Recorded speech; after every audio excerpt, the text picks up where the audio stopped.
where does the ignition go? That's right, it goes in the flame trench hole. In the words of NASA, and roll the intro. And here we go.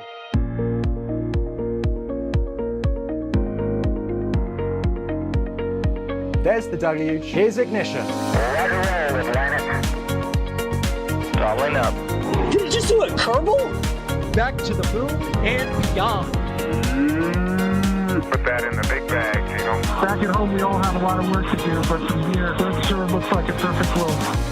Propulsion continues to be normal. We did have an observation. Equalize. 343 unfolds to go. It's orange.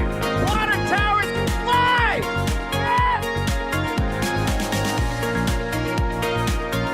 Bingo! Right in the center. Where's Jacqueline? There it is! That was surreal. That's not what we want to see. No! Oh my God. Yikes. You bet. Sure. We don't need any more of these.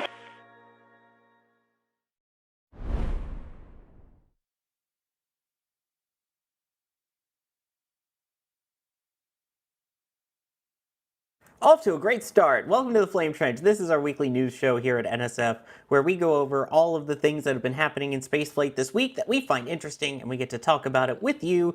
We answer your questions about it, and things go off the rails inevitably, as it already has, because it's going to be one of those shows.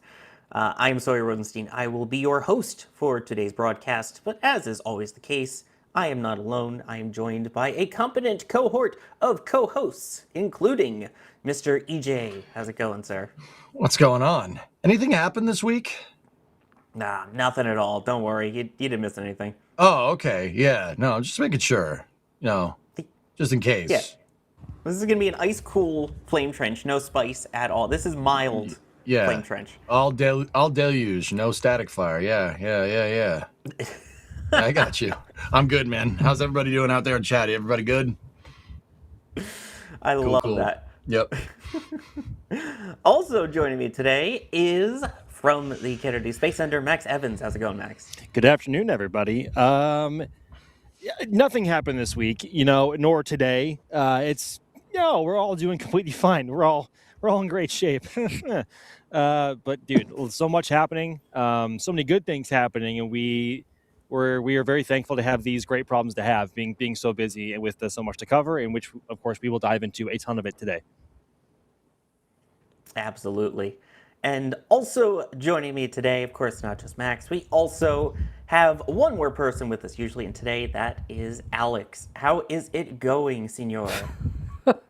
It's going. We got ignition and liftoff, right? And so we are going, I guess. With this fella starting hopefully next week, and then we'll continue onwards, I guess. Yeah, I'm excited to see the little guy there. And so we will always take your questions, so you can tag us at NASASpaceflight or at NSF. Normally, we ask you to keep it related to the topic that we're discussing, but there's one big topic today. There's so many different parts to it, so just ask away, all right? And remember, though, use at NASASpaceflight or at NSF, and it will appear in the panel that we have here, which is recently a new version that we're trying today. So hopefully everything pops up on the screen. If not, blame Jake Egan. He's not producing, though. Today, Kevin Michael Reed is the one pushing the buttons and pulling the levers. So let's dive right into it. We all know the biggest space news that happened this week, the one topic that we all are really chomping at the bit of, that you've been messaging us all week saying, we can't wait to see this on the Flame Trench. There was a boat that delayed a rocket launch this week. That's right. We got to talk about ISAR first, and their Spectrum rocket, which was set to fly for the second time. This was the Onward and Upward mission. It went for launch on Wednesday, the 25th of March, out at the Andøya spaceport area over in Norway.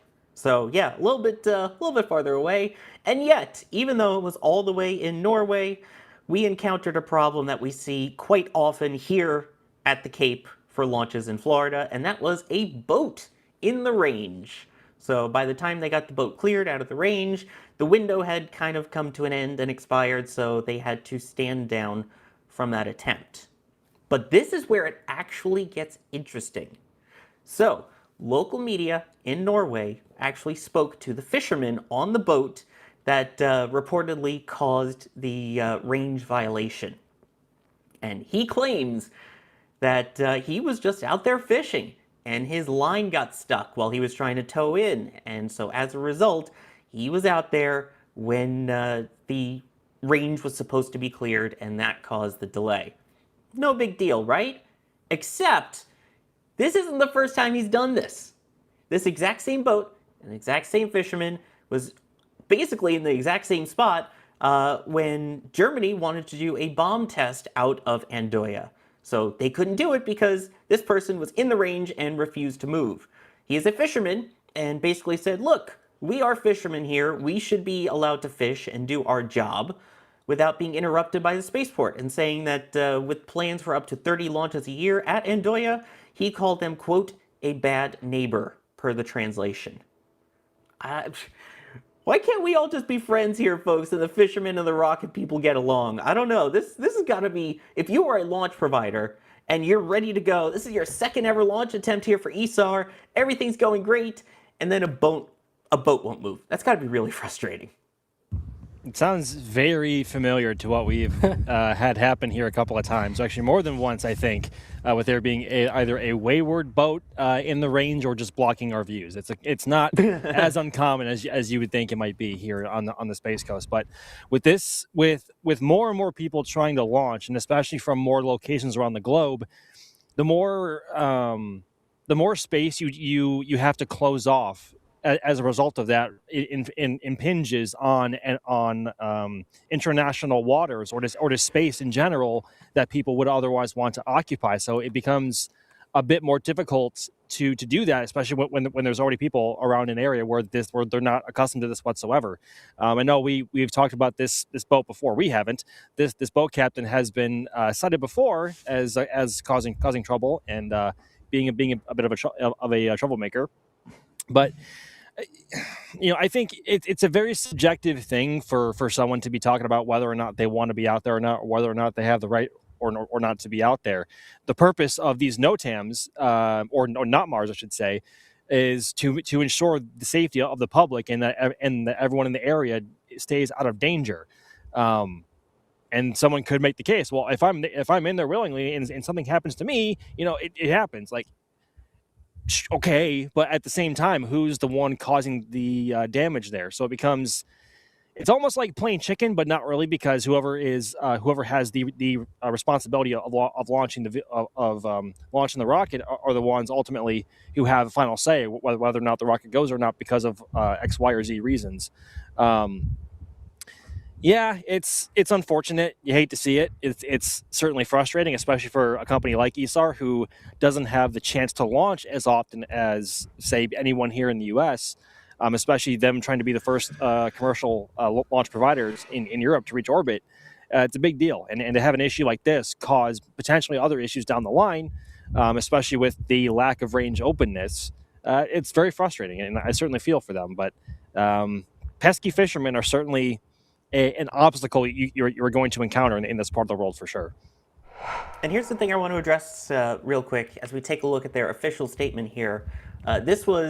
They did one tweet immediately as they were saying that there was the boat in the range. This is the more in-depth detail saying that ISAR Aerospace was set to launch its qualification for mission onward and upward from Andoya Space during a 15-minute launch window. While all operations and checkouts were nominal throughout the countdown, ISAR Aerospace was informed about an unauthorized vessel intruding the designated danger zone at sea. Shortly before the launch, a system entered final auto sequence. The launch was placed on hold for 15 minutes. The range could only be declared clear at 21:18, and the countdown resumed, which they then said, as a result, the vehicle encountered an increase in engine fuel temperature, which could not be addressed within the shortened countdown, and hence forced the abort of the mission. They also pointed out here that, interestingly, quote, while we're working to return to the pad as quickly as possible, we will not compromise on mission assurance. So I do wonder if they maybe had to roll back then as a result. Yeah, I mean, that's the first thing that that came to me, at least in my mind, reading especially the latter half of this tweet. It's like you're quoting returning the vehicle to the pad, or while we are working to return to the pad as quickly as possible. I'm reading the quote now. It's like, is that insinuating that you had to leave the pad? Because I can't imagine they would want to do that unless there was a bigger issue at play that they found. So it's very interesting wording there on the tweet, and I really wish we had a better insight as to what else might be the issue here. But it was very interesting the way they worded that tweet, especially from the CEO there. I don't know. It's a whole bunch of just at the moment. Sorry, a cat has violated the range. So we're going to have to hold. What is it on purpose? Is it sabotage? Yeah. Did you do this on purpose? Yeah. I mean, that's the other thing. Did it get it's worth tangled? pointing out. There are so many places to fish, right? Yeah, his tail got tangled. There's so many places to fish. Why there? Why then? Why has this happened multiple times? We need like one of those internet sleuths to go onto those tracking sites and be like, where was he during all these other attempts? Where does he normally fish? Internet sleuths, I'm calling you out. Isn't also the Notmar, like, I think it was like an hour long? It wasn't that super long. Yeah. It wasn't. He could have planned ahead, let's be honest here. Like, it's not like you just suddenly go out there and fish and it's like, oops, I didn't know, right? It's like, you should know these things. These are published way ahead of time, and it's normally not the entire day, which is quite beneficial if you have an actual, business to run and have to do things out there and things like that, right? Like, I don't know. It feels to me that it probably was quite a lot for something that is it shouldn't be that much of an effort. Let's put it that way. Even for a small boat out there fishing a couple of fishes and whatever, right? I don't know. Just my take on this. Guys, I think this guy's full of crap. Like, excuse my language. You said it. You said it, not me. You're full of it. They launch 30 times a year. Well, last time I checked, there's 335 other days that you can go fishing, dude. And even then, you could even say that during those 30 launches, if each one of them has an hour Notmar, like, give me a freaking break, dude. Oh, the line got snagged. Yeah, okay. All right. Yeah. Yeah. No. How about no? What's that? He also has a bridge you can buy in Brooklyn. Yeah, exactly. Yeah, there you go. Like, that's my line got tangled. My line got tangled. All right. Okay. I live my near. freaking line got tangled, man. I live near the coast. I've been around fishermen my whole life. Like, if the line gets tangled, you cut it. You cut the line. Okay. Oh, my line got tangled. I need to get this line. No. Lines are a wear item for a fisherman. All right. Like, and I get it. They cost money, right? I understand. But dude, cut the line. You're violating a state Notmar. Like, no, my line is worth more than this. Like, that guy absolutely had this thought. He's like, well, the line's cut. The line's snagged. There's nothing I can do about it. No. Get your Leatherman out. Cut the line. Go away. It's not hard. The line got snagged. It's like, dude, man, like, look, if this was a one-time thing, I'd be like, okay, all right. Yeah, his line got snagged. It happens. But this guy willingly violated the range because he didn't like it. Oh, the German military is going to be here. I don't want them here. All right. Oh, and Doyle's going to launch. I don't want them here. They're being a bad neighbor. Like, bro, how, like, you realize we see right through this, right? Like, oh, your line got snagged? No, it didn't. You're just not in my fishing waters. What, a nymph or something? Like, it's pretty obvious, dude. Like, how is it not that? How's it not that? Like, oh, your line got snagged? All right, cut it loose. And then maybe go to ISAR and be like, hey, can you reimburse me for your line? That's what a normal functioning person would do. Like, and ISAR would probably be like, yeah, man, sure, no problem. Like, come on, this is ridiculous. Yeah. By the way, you may have saw Das's face in the B-roll we were showing there. Yeah. Which, hi Das, if you're watching. I do want to point out, while NSF does provide the launch broadcast services for ISAR and for this particular launch as well, we do have no internal information on any of this. Our internal department that deals with that does not share information with the news department. Correct. So it's not like, oh, we've got this really good insider info and we're doing this just because we want to stick it to the man. No. I just found this hysterical. Das pointed this out to me, like, hey, check out this article. I'm like, okay, this is hysterical. I do want to bring up the fact that this dude's like, oh yeah, my line got stuck. Especially given, Max, things like New Glenn where it blocks the view. There was couple my Starlings. cruise ship is like veering off course and violating the NOTMAR and heading scrubbing the launch at T-minus 30 seconds. No big deal, right? Yeah. Gosh. Yeah. It's... Guys, I can't run this marathon. My shoe's untied. Oh, no. Oh, no. Darn it. Dang it. Yeah. By the way, Mighty Unlikely was asking, who enforces NOTMARs in international waters? For this particular case, the NOTMARs are basically, you've got the people around there that monitor it, but it's not like we have here in the US where you have the Coast Guard that will go out and enforce it and go up to the boats and try and kick them out and basically flash their lights and tell them to move it. From my understanding, this is just basically done by radio. So it's, you tell them on the radio, move. And then in this case, he goes, but my line is stuck. So yeah, just pointing that out there. And we'll see when they get on the pad next, because based off of the website that's out there for Andoya, we get to an interesting part here because we have the holidays coming up, and their current campaign runs from March 19th to April 19th, but the launch activity dates go until March 29th, and then there's a break. So it's worth pointing out that there was NOTMARs that were out there, basically, for the 28th of March in that time frame, but those have already been pulled, and then they have a week off because of the Easter holiday. So basically, this one stupid boat probably cost them about a week's and a half worth of tries here, so that pushes it to no earlier than April 8th, which is after the Artemis window. And that's minimum. Like, they could delay longer than that for all we know if they have other issues come up. Because every time you have to move your vehicle off the pad, assuming that's what they're doing here, just based on the wording of the tweet, that's what it sounds like they're doing. You're just introducing line or plumbing fittings that have to be undone and redone. You might have some leaks to recheck, and you are introducing factors that you otherwise wouldn't have to. So it's annoying to say the least. And especially for someone who can't launch as often like ISAR can, again, as I said earlier. Yeah, just really unfortunate, really sucks, but at the end of the day, that's just how the ball rolls sometimes, unfortunately. Yep. And as we hear more, of course, we'll let you all know on the socials. So if you're not already following on the NSF socials, make sure you go check those out. X, Facebook, Instagram Threads, TikTok, and Blue Sky. Let me thank some people, and then we'll get into the meat and bones of discussion, because there is a lot. Aerospace Engineer, thank you for becoming a PadRat member, as well as Tracy Williams becoming a PadRat member. Guck P coming in here, EJ, saying, the more I think about SLS Artemis, the more it reminds me of One Piece at a Time by Johnny Cash. Nice. Nice. Spycopath, thank you for becoming a Capcom member. Reminder, Capcom and above gets access to the NSF Discord, so hopefully we will see you in there talking about all the awesome stuff. Jim Yoder, thanks. Sawyer Mutanstein is apparently my name. Mutedstein. I like that. You did you dirty. I like that. Man. And instead of the old Jack, you're muted thing, yeah, that's going to be my name card now, apparently. I like that. It has a good Sawyer, ring to it. Whatever you do. Muted, because if it's a mutant, then it sounds like I'm a mutant, which I mean, not too wrong. Sorry, whatever you do, don't burn bacon, okay?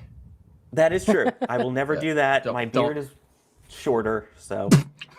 Sorry, Jack. Jim Yoder, eager to see next week's Artemis, that word. Really? Oh, no. Did they use the... Oh, God. Do you think it'll be scubbed? No, don't do that. No. Scubbed? Yeah. Scubbed. Scab. Oh, God, yeah. Scab. I don't know anyone who would tweet scubbed, yeah. It might scub. It might scub, guys. It might scab. I don't know. I just can't wait to see. That person is in chat right now. I can't wait to see what they say to you about that, EJ. What? Jazzbird saying, is Alex right near Webby? Might be. What? Might be, for all we know. I don't know. I don't know. No, I'm not. On this game of Finding Alex, is he by Weber or not? Where in the world is Alejandro Country Romero? I remember that show. That's totally how it went, right?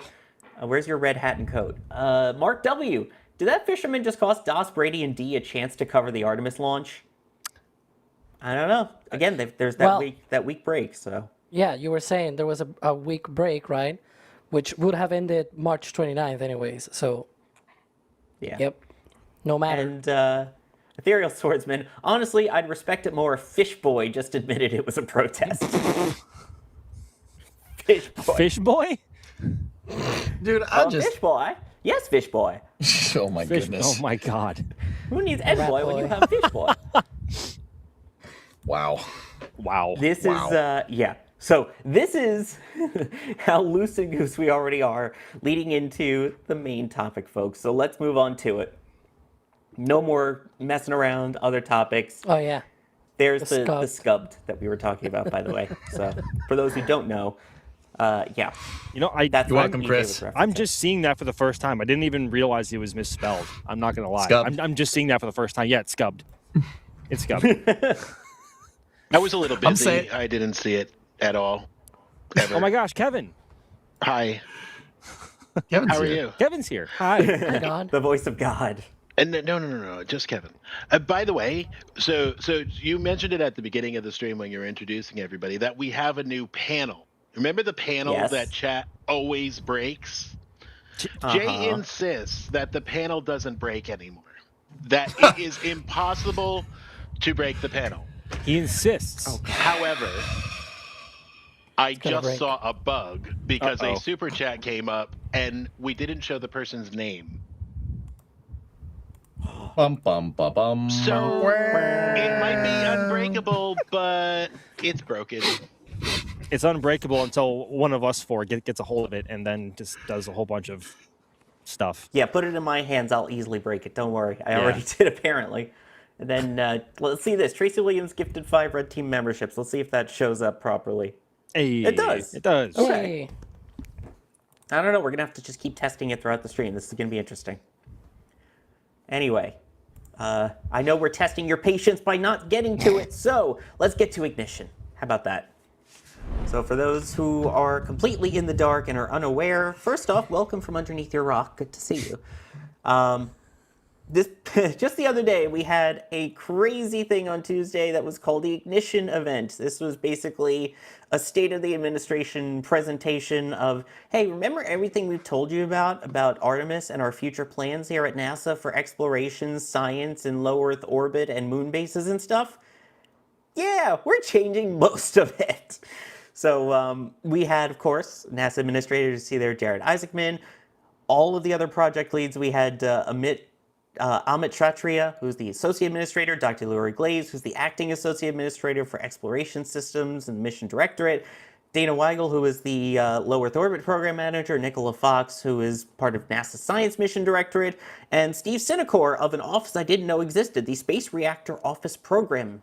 So there's a hint of all the different things that we'll be talking about. So they outlined the future for moon bases on the surface of the moon, for what's going to happen, if anything, to Gateway, for what we're going to see with commercial low Earth orbit destinations, for a crazy mission to Mars involving nuclear things on the surface of the moon. We also had an update on the amazing science missions that are going out there, both for the lunar surface and for other planets, and missions that are somehow, thankfully, being saved that might or might not have been on the chopping block or on the concrete block, shall we say? So, yeah. There was also Carlos Garcia Galan for the Moonbase there, I was going to say, you forgot He's the your big one. Moonbase guy, man. He's No, your I was saving that because we were just going to... anyway, that's fine. Yeah. more on that. Someone didn't type that in for me, so I blame whoever didn't type that in. No, that was me. That was my bad. Sorry. Yeah, I remember Anyway. because he's a Spaniard. Speaking of them, let's go right to the Spaniard and let's talk first about the major changes that we saw for the Artemis program. Obviously, with Artemis II scheduled for no earlier than April 1st, with the crew arriving today, everything getting ready for that.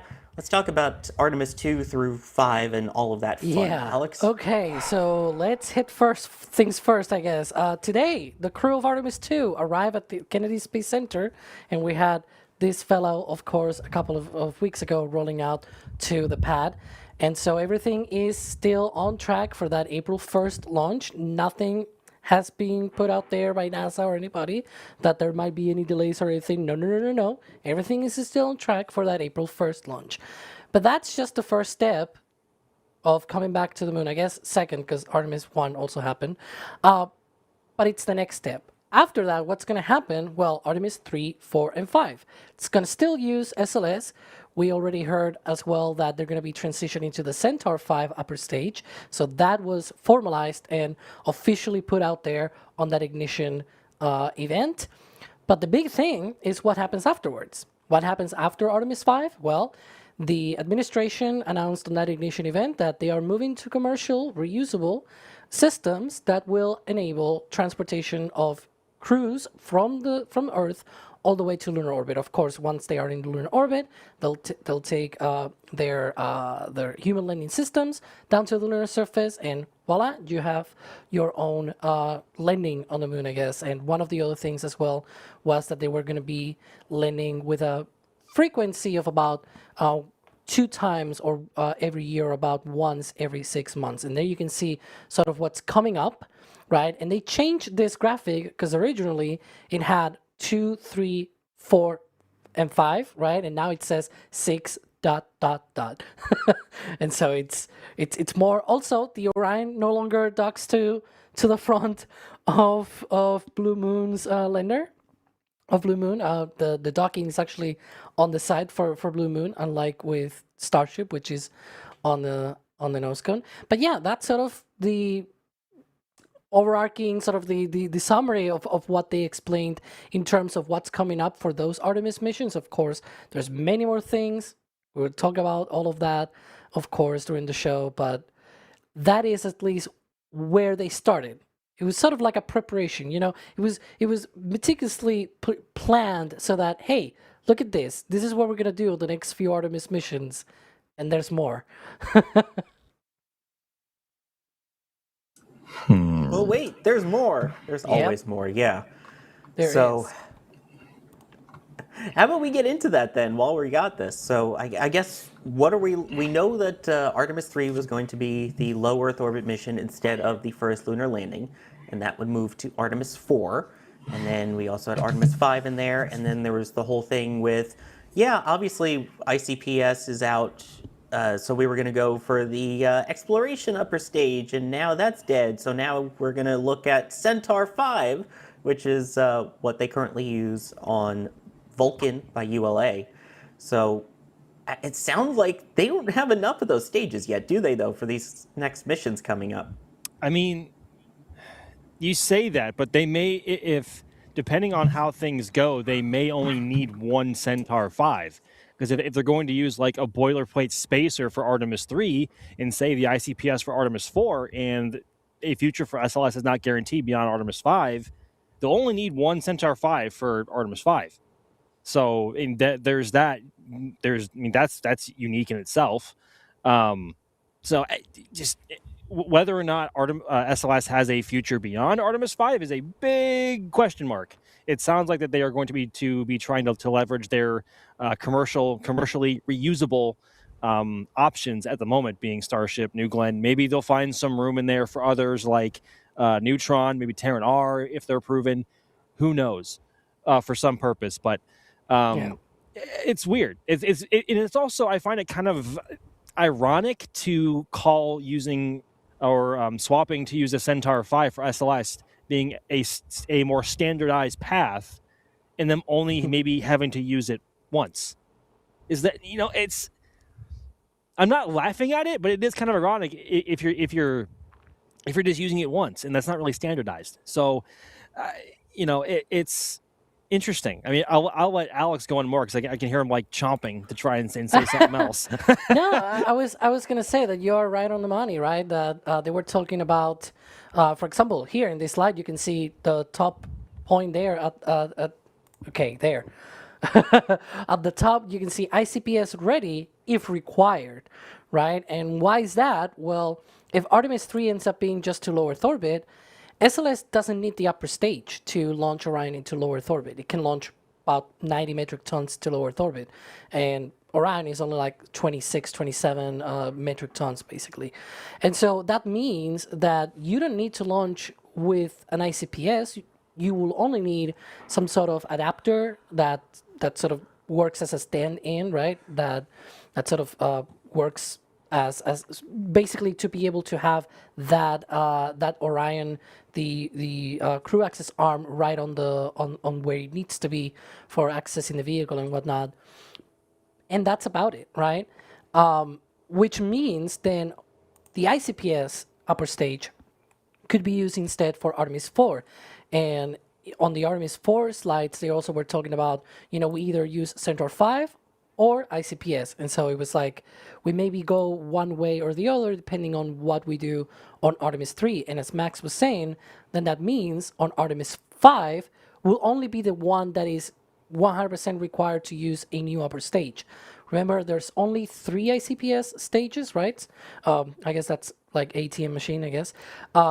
There was the one on Artemis 1, the one flying on Artemis 2, and then maybe 3 or 4, right? We don't know. They're still debating whether it's going to be flown on one or the other.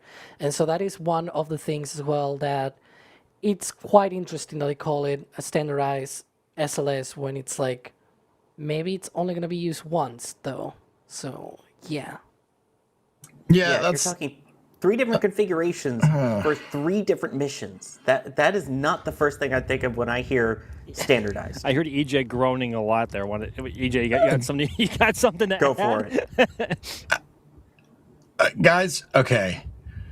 How is this less complicated than just making the EUS? Like, sorry, I don't mean to be that guy. Like, how is this less? This is a big shuffling match, I mean, EJ, to counter, it's a lot simpler, you'd think, to build a boilerplate spacer, and also Centaur 5 is already a thing. It's actively flying. It's actively built. So it's still a lot simpler than using the EUS, which could or could not have happened in the next 2 to 3 years. But kit bashing stages is not. This isn't Kerbal, dude. That's not how that works in real life. Is it not? No, it is not. It's not a thing, man. Don't get me wrong. I don't mind Centaur 5 on top of that, but you're only going to do it for 2-3 missions. Like, we're going to go with a standardized architecture. I guess what I'm asking is do standardized Centaurs for up to Artemis 10 and order those SLSs and go. Can we show Max's shot and see what's behind him? Not just the VAV, but next to his tumbler. Available shot on NASASpaceflight.com. Yeah, that's a really nice Sarin CC80. No, it's a Sarin CC8800. What are you talking about? Come on, my EJ. God, dude. My point is that they're probably trying to save money on having to use that, right? Because after Artemis 5, money. all of this is commercial. No, use, not build. I used the right verb here. I said use because it's already built, right? Or mostly built. But once you build it, you still have to use it, right? And if you launch from it, you have to refurbish it, etc., etc. I think what they're trying to do here is get rid of SLS basically as soon as possible, and that's through Artemis 5. Artemis 4 and 5 have already been pretty much paid for with the so-called Big Beautiful Bill and whatnot. And so that's exactly, in fact, what Jared was asked when in a post-ignition event press conference they had. He was asked about the money because, of course, this is a lot of things. We're going to be talking about more things in the show that they proposed, and he was like, how are you going to pay for this? And he was like, well, 4 and 5 can be paid with that money that Congress gave us. And so it was like, it sounds to me that it is something where it's like, okay, we're done with SLS and Orion, and Boeing and Lockheed, if you want to commercialize it, cool for you, but we're not going to pay for anymore. And if you're not going to use it beyond Artemis 5, it doesn't make sense to keep paying for Mobile Launcher 2, the exploration upper stage. I see it that way. Whether I agree or not, it's a whole different thing, right? But it's how it feels to me. Do you agree though? I'm curious. I think a bit like you in the sense that development is. I don't want to fall into the sunk cost fallacy, but at the same time, I think it's already too late to let it go. If you know what I mean, right? I feel if this had if this had been done, for example, first Trump term, for example, when Jim was around, and if this was being sort of the planning at the time, I would have been on board with that because it was so early. There was basically nothing at the time. No, basically like just $1 billion or $2 billion maybe spent on the whole project. I think now the total is close to 20 billion or something like that on both programs. Then yeah, I will have said I'm totally on board. Here I'm like more 50-50, but I also don't mind if they cancel it, to be honest. See, that's where I'm like, I don't know, man. Like, I don't. You're gonna sit here and tout this standardized architecture. And yeah, Alex, I'm not gonna sit here and be obtuse about this. I understand why they're doing it, and I get the flight proven stage. I prefer the US for other reasons, but I understand the reality of the situation is it probably wasn't going to be finished. It probably is not going to be finished for this increased flight cadence. And I get that, but like, if you're going to standardize it and you're going to move to this B1S architecture and then just use it 3 times, it's canceling it. That's not standardizing anything. And then what do? Like Lori Glaze said in Ignition, like, oh, we'll look for commercial solutions. What commercial solution? What are we talking about here? So, let's just say Artemis 6 is, what do you think? 2029, right? Artemis 5 is 2028. Artemis 6, 2029, somewhere around there. Is there going to be something that's analogous in function to SLS at that time that can put Orion on a translunar injection? Are we gonna have something like that? Just putting it out there, like, guys, like, I'm not gonna sit here and say that SLS is like the best architecture around. If I had my way, NASA would be making a Saturn V here, but also at the same time, it exists. And I think that's important to take into account. It's not really sunk cost fallacy at this point because it works. Like, I don't know, just food for thought, dude. I'm wondering, Sawyer, sorry, Kevin, I just threw it to Sawyer because I see him, sort of like thinking about it. Processing, yeah. Yeah. What's your thinking? I mean, here's the thing.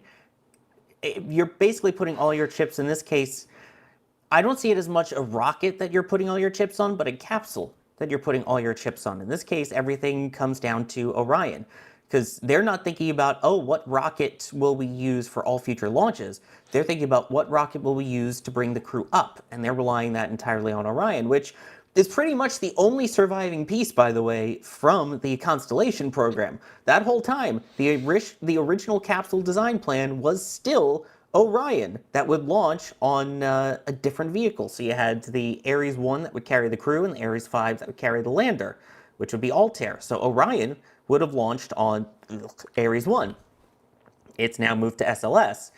Now you're talking about, well, we want to have, commercial partners that can do reusable things, do Artemis 6 and onward. Great.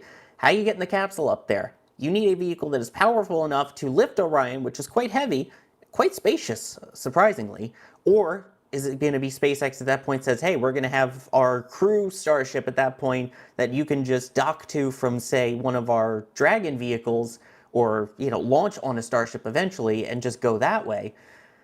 What does that mean for Orion? You're stuck with, we're not thinking about the architecture of launching it, we're thinking about the architecture of one particular capsule. Yeah. And you're also putting Blue Origin and SpaceX in a hole in that too, of you're stuck with this architecture, good luck.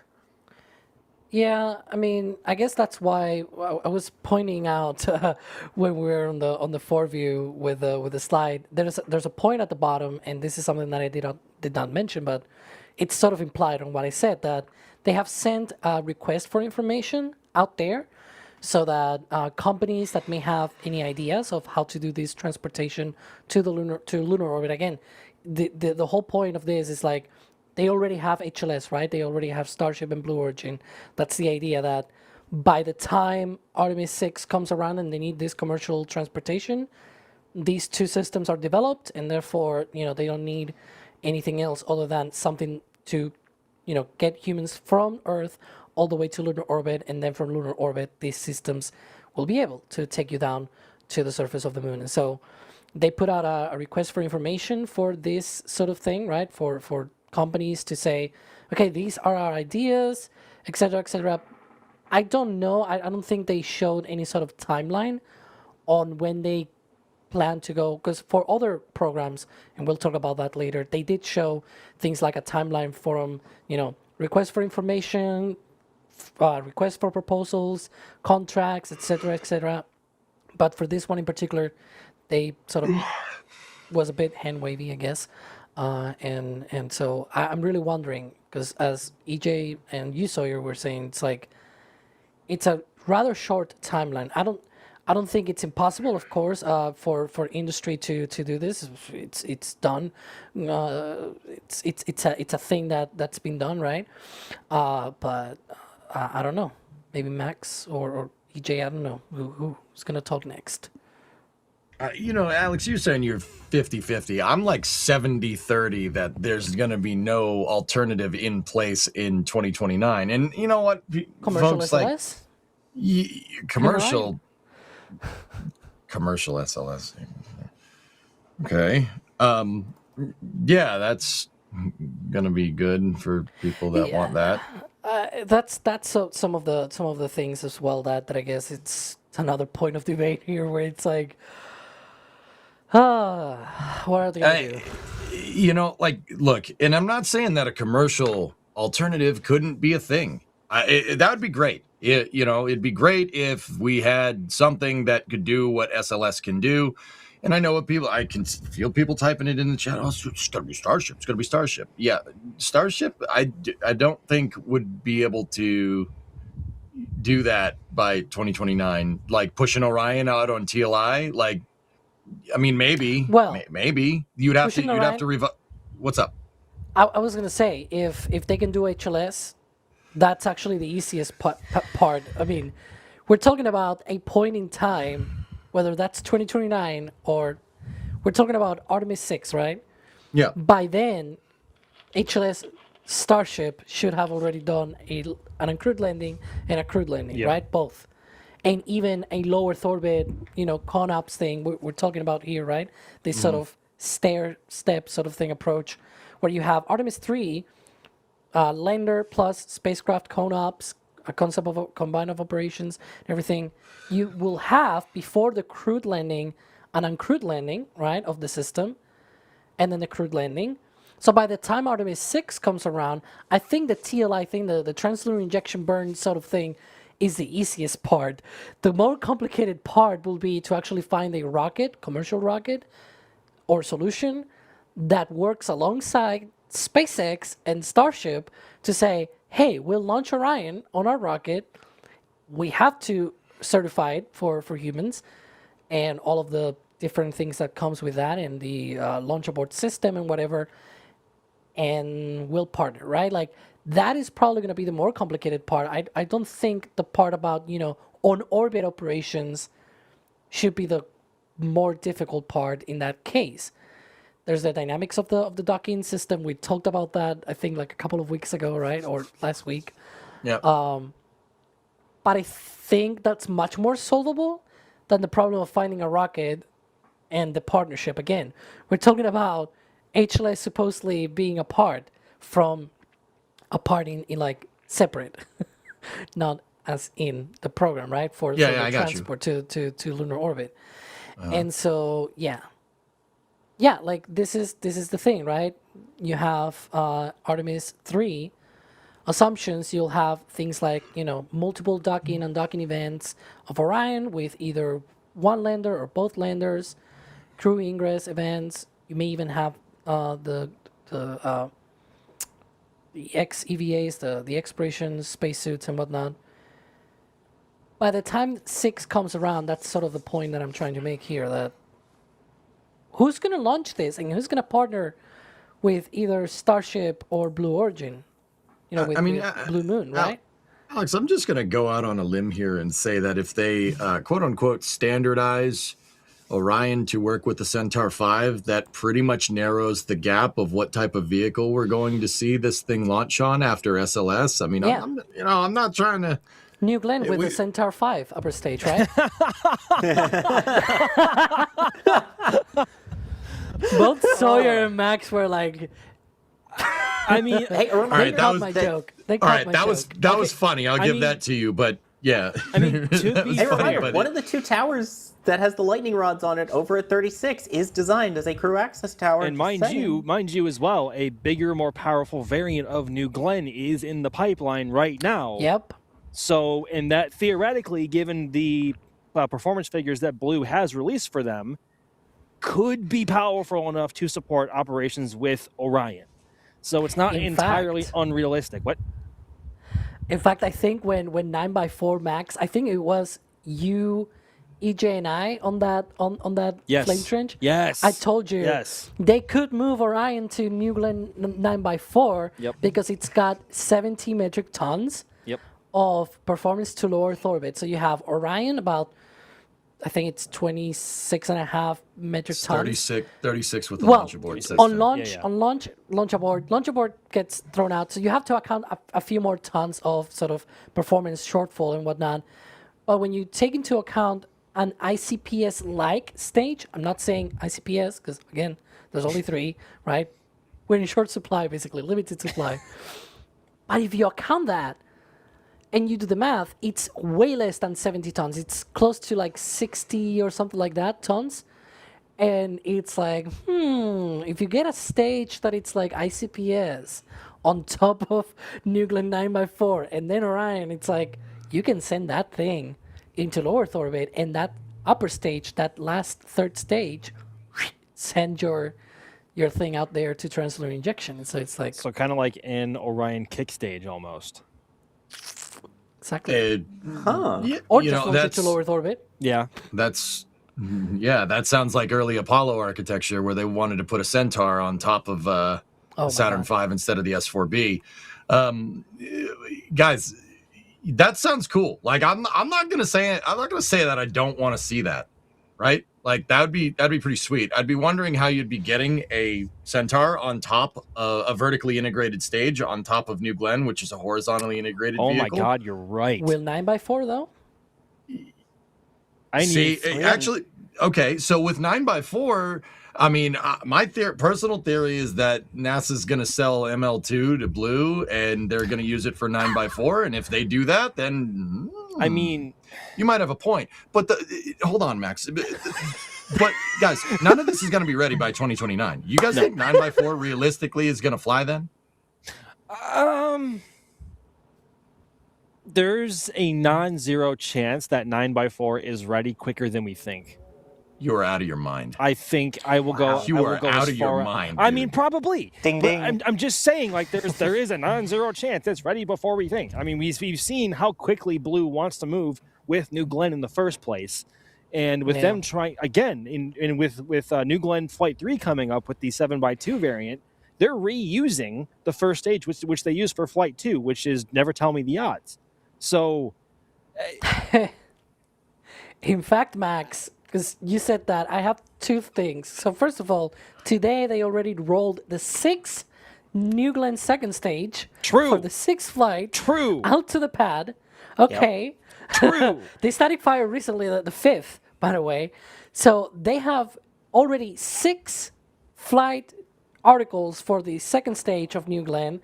And then you've got also the pictures that we saw the other day from Dave Limp showing like another handful of them in multiple different stages of production, plus a bunch of other barrel sections and sheets of metal and everything, all staged there to be producing more. That's what I'm saying. We are not there yet That's what on the I'm third saying. launch of New Glenn, and they have hardware already prepared for like the 6th, right?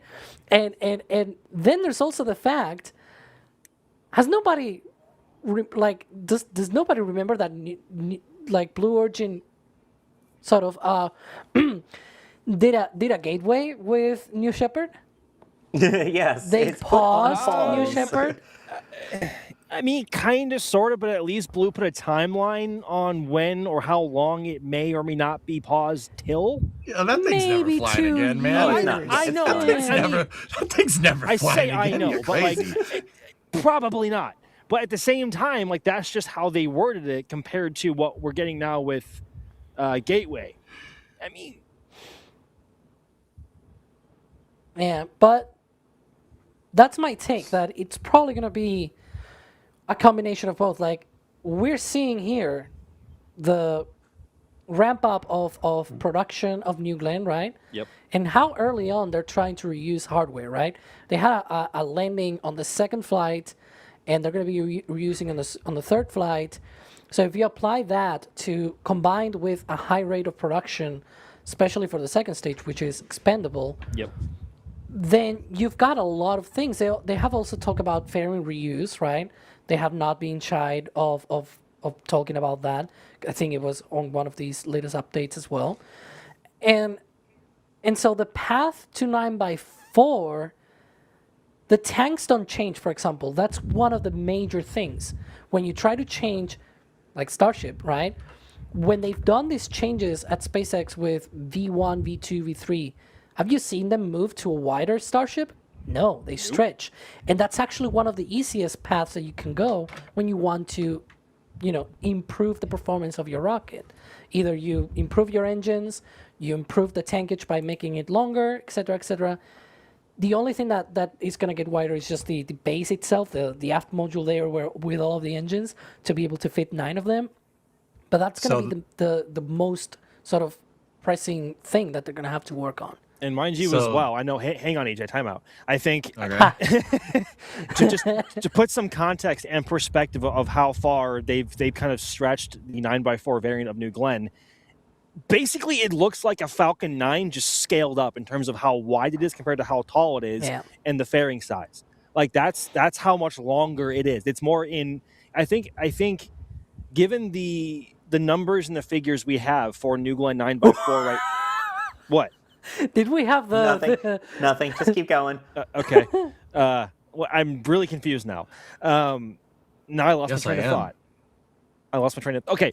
Just given the figures and the renders that we've had of 9x4 right now, it's about as tall, if not as tall, as Starship version 3. And Starship version 3 is by far and away the largest launch vehicle currently in the world, if not ever. So 9x4 is no slouch. What happened? What? They're time boxing you. Oh, sorry, Kevin. They put the 30-second timer up. That's what that was originally. I can't look at both at the same time. I either look at you, the audience, or you ugly, or your ugly mugs for just a few seconds. Get good, Max. Just get good. I know it's skill issue. And to be clear here, so we digressed way deep into New Glenn and whatnot. The reason why I made that comment and why Sawyer and Max sort of chuckled probably here is we were talking about this in the back channel where it's like Vulcan, the problem of integrating Orion with Centaur 5 is that Vulcan is barely capable of launching Orion as currently designed, to be honest. If they redesign things and make it a little bit, lightweight and whatnot, maybe it'll be able, but currently it is barely able to put it into orbit. And that's not accounting for the launch escape system, basically. Yeah. Like if you were to launch Orion without a shroud or without anything, without the launch escape system, it's just barely. With the 6 SRB version of Vulcan, there's also the matter of the exploding SRBs. But that's how you save weight. You just get rid of the SRB nose cone. That's how you save the weight. But Alex, that's wait a the minute. point. Wait a minute. You need to upgrade Vulcan or just put Orion on a different rocket. Dude, Vulcan does not need to be upgraded. What are you talking about? Orion has Vulcan can only launch a maximum of 27 metric tons. You can look it up on ulalaunch.com. Yeah, I can read the wiki. That's good. No, they have the user's guide and everything. And they say that the maximum is 27 metric tons to low Earth orbit. And that's even like a reference orbit, not even ISS inclined and everything. Yeah, and that's even with the upgrade version, which has the extended RL10s and everything, which have not debuted, by the way, with 3D printing and all that. Yeah, it's not even the current Vulcan. It's like a later down the line Vulcan sort of thing.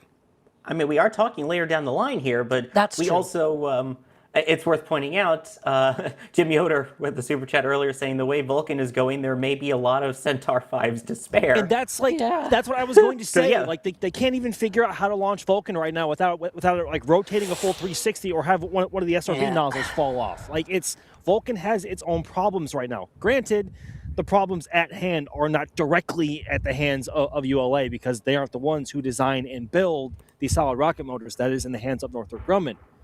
But again, like they have to create Vulcan at all, and there's been talk maybe hypothetically they may have to use it at some point for Starliner if that's ever going to be a thing in the long term. But so they would have to create it for Starliner, and then they would have to rate it for Orion as well. And Orion is so much bigger and so much heavier compared to Starliner. It's not going to LEO; it's going to TLI. So. Well, even if you launched it to low Earth orbit, Vulcan cannot launch it to low Earth orbit, which was my point. Right. Or even HEO, Right. high Earth orbit, yeah. Yeah, or even high Earth orbit. For other rockets that are not either New Glenn or Vulcan, the only option that you have, like if you were to have like a list of rockets, there's only another two, and both are SpaceX rockets, right? And so it's like, will Lockheed do that, right? Alex, It's like, Alex, will it do you fly see a Falcon Heavy? Do you see this picture? You see this picture right here? Yeah. What are we looking at? We're looking at the Orion capsule with the service module, the Yeah, moon, yeah, and the Earth. right there. What right there? What's that? What's that back piece called? The what? white cylinder. The white cylinder. The thing that's on the back below the NASA logo. The European service module. How much delta V does that have? Very little. I think it's 1,200 meters per second 1,500. or 1,500. Okay, way less than the more than 2,000 I think from the Apollo service module. Well, yeah, that is a whole thing in itself. I will agree with you, but brother, that thing the SPS can shoot Orion off into Leo on top of a Centaur 5. That's totally doable. But would you have then enough propellant for the mission? So if Orion's in low lunar, it needs about 800 meters a second delta V to perform the trans-Earth injection. Okay. I highly doubt it's going to use half of its fuel with the remaining delta V that's needed, right? Vulcan can almost shoot the Orion capsule off. You're going to have to take into account the launch abort system, right? That's 800 meters a second delta V that's needed for low Earth orbit insertion. There's no way that Vulcan is going to be almost a kilometer a second short on delta V, Crunching numbers. putting that thing into space. There's no way. I mean, I'd have to sit there and crunch the numbers, but back of the napkin math, 800 meters a second is more than enough. Now, whether it has the thrust to weight ratio or not, I don't know. That's another story. Yeah, You I got think your calculator out. I think for actually. sanity, I think for sanity, it will be good if Vulcan at least had more margins than relying on the service module for that. My opinion, at the very least. For example, with Starliner, they do a suborbital sort of separation of Starliner, but it's just a few dozen meters per second. It's just a little bit, right? And organically, like just by inertia and everything, the re-entry is supposed to be such that if no burn happened, Starliner will re-enter over the Indian Ocean, and so they could, recover it and everything. So, yeah. But Anyway, yeah, it's interesting to think of the different options here. We'll see what ends up happening. Again, we still have to get through Artemis 3, 4, and 5 first. Let me thank some people here really quick before we continue on here. Thomas Sewell saying iterative panel testing. I think so far the panel is doing okay. We don't have that much in it, but I think it's okay for now. NASA OPA, the press conferences will continue until morale improves. Nice. Sorry, I do like in Ignition here real quick. This is just real quick. In Ignition, Jared Isaacman is like, we're not going to sit here and just talk about doing a bunch of PowerPoints and then do nothing after that. So to show you how we're going to do that, here's a PowerPoint. And then what are we going to do after that? Questions and then nothing. Next slide, please. Click. Yeah. Hey, it's the Artemis II vehicle. There's right. Swordsman saying, I feel like using New Glen's GS2 would be better than Centaur 5. Ideally, New Glen's 9x4 GS2, but even 7x2 I feel like would work better. I mean, I guess at that point it's what do you have that works? You have, if you're able to launch with the Centaur 5 and say, hey, that works, great. If you can get upgraded GS2 that comes with 9x4, again with the 4 upper stage engines versus the 2, then you might even consider, hey, if that's up and running, let's look at using that instead, because you might get just as much, if not better, performance than a Centaur 5. Just my thoughts on that. Sounding saying, it sounds like NASA is doing what they did in the 1970s, using hardware that was left over from the Apollo mission to get Skylab up and running. Centaur 5 has been developed already for Vulcan, and getting it man-rated is a plus. I'm not going to disagree with that. Yeah. What I'm saying, like, is if you're going to standardize around Centaur 5 in Block 1S, launch it more, not less. That's not standardizing. I want like 20 flights with that Centaur up there. That'd be cool. Yeah. Also, about that using hardware that was left over from, I don't know, say Space Shuttle to make a rocket, they should have done that, you know? I mean, they kind of are, in ways. That was yeah. Yeah, I don't know which ways, though. It's not obvious. There's not a big, giant orange, look at me. Sorry, I'm being directly overflown by the F5s right now. That's really cool. I guess they're out doing something right now. Casual on casual day at the Kennedy Max Space Flex Center. here. Wait, that's not a green screen behind you? That's not a green screen, bro. I'm literally at the press site, and Jared's F5s literally just flew right overhead. I didn't hear it, so it didn't happen. Not fair. Fair, dude. That's fair. No, that's cool, man. Chad, who thought it was a green screen, really? Come on. It's not a green screen, I promise you. Like, I can... It's not. No, it's not. I don't believe you. I'll send you a picture you right run now. to the railing and touch it. Yeah, touch the railing. Oh, this guy's legit, Chad. It's real. It's real. It's real. All right, you have some skill. Bless. That or Kevin needs to hire you so we can get all of our green screens looking that good. Because mine's totally one as well. Yeah, I'm at the moon. You know, mine's not. Etherosaur's been hire Stoke to build the new rocket. They seem to move fast enough to get that project flying in time.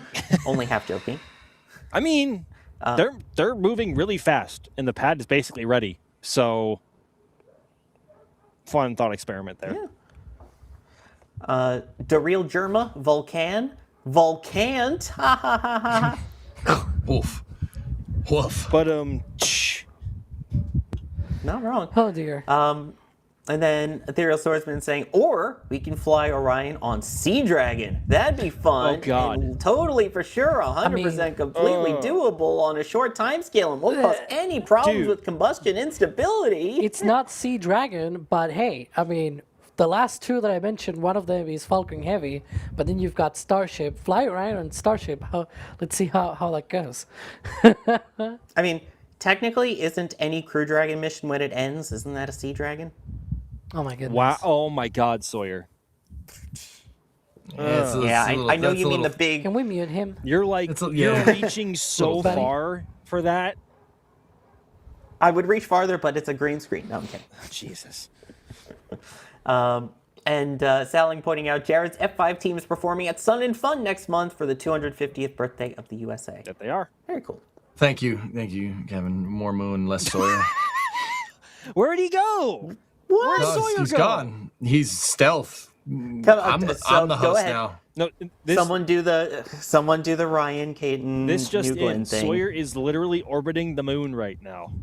Where's Sawyer? Flex. There he is. Sawyer. Where is he?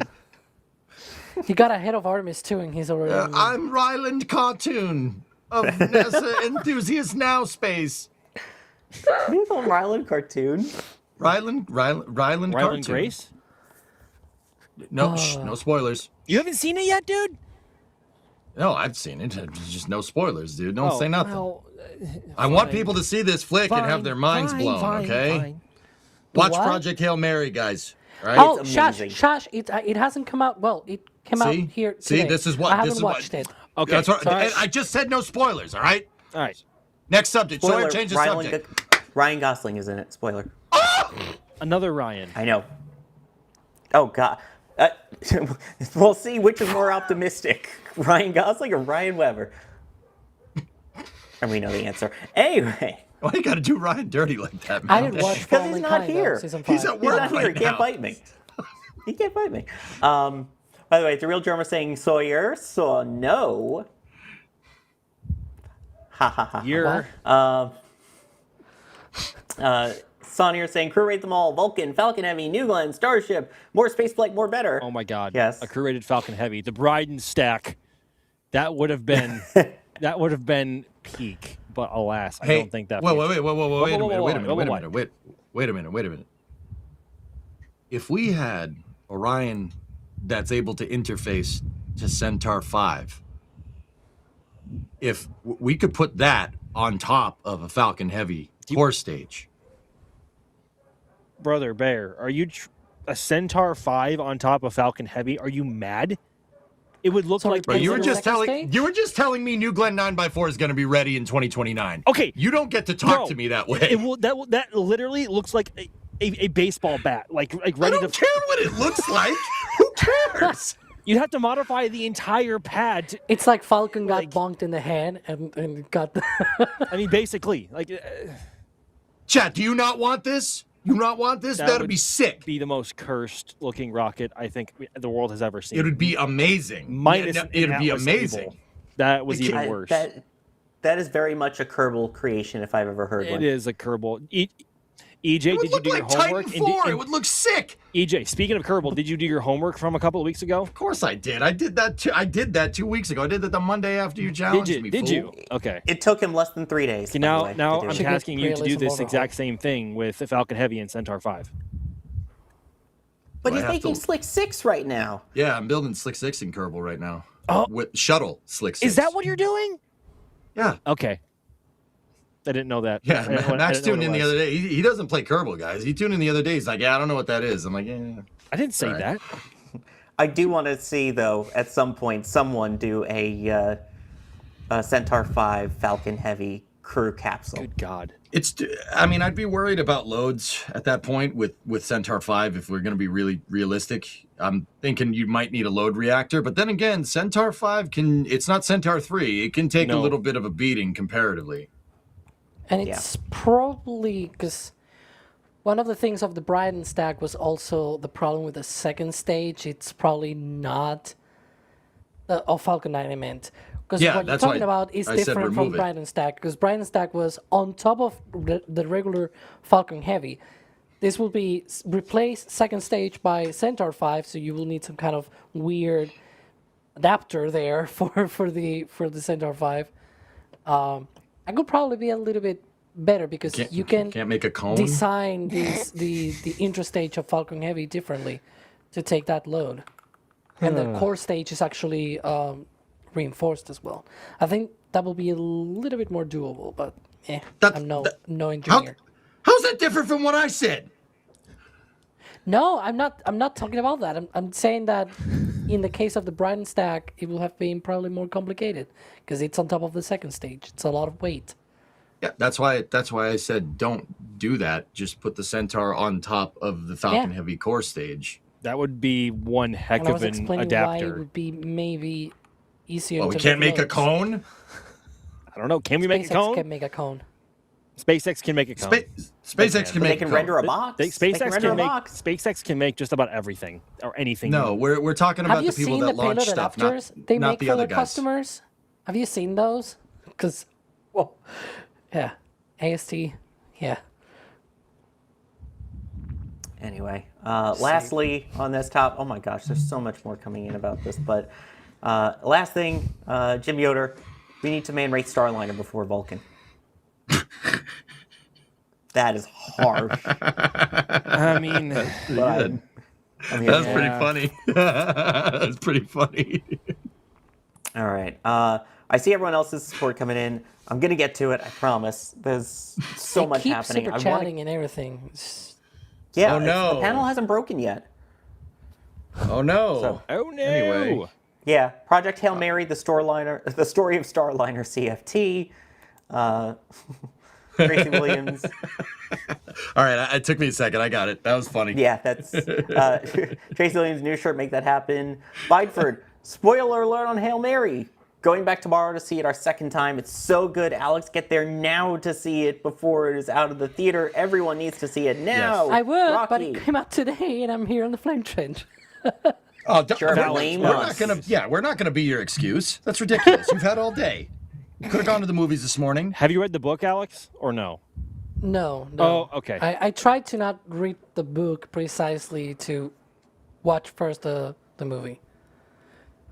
No. You got to read the book. The point is later I'll Gotta read read it. the book and see the comparisons.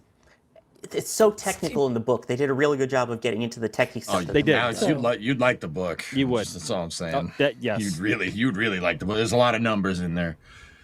Yeah, Continue. and Sonia Chris saying, by the way, I give not one duck or goose what it looks like, more launches to the moon to make this moon mission happen. I'm on board. So, I guess, trying to figure out which part of this we tackle next, because I see what's next in the doc, but that kind of goes to the moon-based stuff. I don't know, what do you guys think? Well, Let's do the moon-based stuff, dude, and then we'll go back to you go low to the Earth moon for a orbit. reason, right?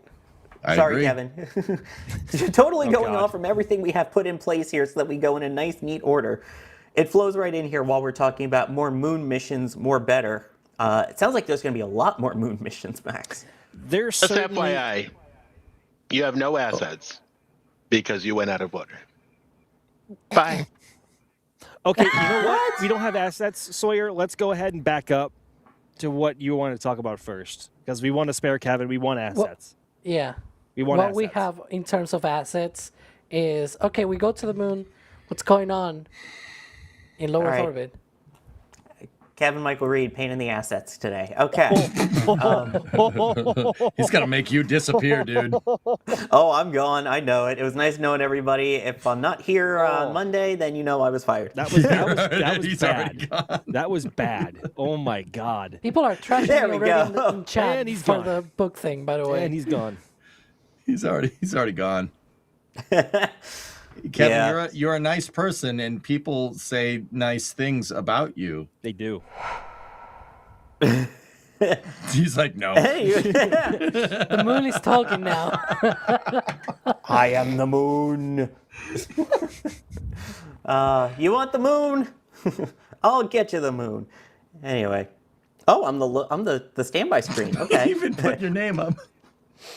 Yeah, I'll be there you honest. go. I thought it was going. I thought it was just going to say former host NSF at this point. I was waiting for that, but Host, formerly known as. He's got the power to change that. Just saying. anyway. Hey, it's me. Oh look, he's At least back. it wasn't a cube zoom. But anyway, before we Don't give continue him further ideas. out into space, and my voice just goes 60 octaves up there, let's talk about near Earth orbit for a little bit, because we're talking about all these things of, oh, we need things that can lift Orion into Earth orbit and things like that. Well, let's talk about Earth orbit, because I always bring up Neil deGrasse Tyson's quote that for years it's been to boldly go where hundreds have gone before, into low Earth orbit. And NASA's whole big thing was, hey, let's dump this off on commercial. So we'll get rid of the ISS in 2026, make that 2028, make that 2030. Now make that 2032 ? But still add modules to it, even though obviously they're upgrading the solar arrays with the IROSAs, the International Space Station rollout solar arrays, things like that. Get more power, get things like that. Awesome. So now commercial space stations, they've been touting we're going to hand off low Earth orbit to commercial for years, going back to the Bridenstine era. It was the whole big thing of, yes, we'll get these requests out there so that we can get these commercial stations to build their thing so that once we deorbit the ISS, we have these commercial stations. So we had, let's see, VAST come into play. We had Orbital Reef come into play. We've had the Axiom Station come into play. None of them are ready. None of them are close to ready. And that's basically what NASA is saying is, look, we know they're not close, and we really don't have the money to give to them to make sure that they would actually do this still in a timely manner. So here's what we're going to try and do instead. We're going to put out a proposal here to have one big central commercial module that we will dock to the International Space Station. Once that's there, there'll be multiple docking ports on it. And all these commercial companies can attach their modules to the International Space Station, to the special commercial module, where they can utilize the proven assets of the International Space Station, utilize its power, utilize all of its crew resources, its commercial resources, things like that, so that they can then test out their modules. They can launch their PAMs, as they call them, the private astronaut missions that they would send over there. And then, eventually, once things are done, as you can see there, they would then undock it from the ISS, and it could be its own free-floating thing, its own mini station with all these different commercial partners. Yay! Yeah, about that. Interesting things have been brought up in the day since. There was even an Ars Technica article that came out today that was talking about this. There's kind of the need for these things to attach to it based off of this. And it seems like the most likely candidate for this main central module that things can dock with is from the original plan for the Axiom station, the payload power thermal module, which is going to be for their thing that was also going to eventually dock to the ISS and do its own thing. Cool. What stations out there? I have a question for the panel here. What stations out there currently utilize a plan where they will dock to other places individual modules rather than kind of free-floating stations? Axiom and Orbital Reef. Wait, Orbital Reef? Yeah. No, Orbital Reef is free flyer. They're coupling their own modules together. Like, I don't know, does that count? Like, they're going to couple their own modules to their other own modules, right? Like, does that... Are we talking about, like, docking to the ISS? Because if it's docking to the ISS, it's only Axiom. Does it change that much, though? Oh, well, I guess we should go... Go for it. I was going to say, does it really change that much that you're attaching to another module instead of free flying? Your first module, you know what I mean, right? Like, one of the things that they mention here is that there's going to be the core module and then the other modules attached to it, right? And it doesn't need to be from the same company. Like, I sort of call it like a hodgepodge sort of thing, right? Of a station where you've got a module from VAST, another from Axiom, and another from Blue Origin, or something like it could be something like that. And this still doesn't preclude each company doing their own thing, to be fair, right? It just might not be for NASA, which is one of the other points as well. If you see your own market and if you see your own thing, right, do your stuff. Yeah, see, VAST has their own. I think that's for Haven 1, right? Yep. That's the Haven 1 qual article in that one. The flight article hadn't been made yet. When we toured, we have a video where DOS toured VAST, DOS and D toured VAST, and it's awesome. They taped DOS to a wall. I'm serious. It's great. An astronaut taped DOS to a wall. Drew Feustel. Yeah, exactly. Yeah, it's great. So you should go check out that video if you haven't yet. It's really cool. I don't really think it changes that much, the equation, in terms of, oh, I'm free flying. Oh, I have to dock, right?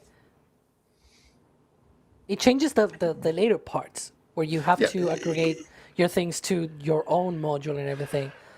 But the first module, if it docks to that thing, I don't see anything. I mean, to be fair, I think it's retiring your power and propulsion element. It's going to be easier to make something that you dock and then you shut off your stage's power and propulsion. Or, I don't know, like maybe they could send it up with a Cygnus service module attached to it. I think they're trying to buy down the risk for the station there. I'm pretty sure that was the gist of it.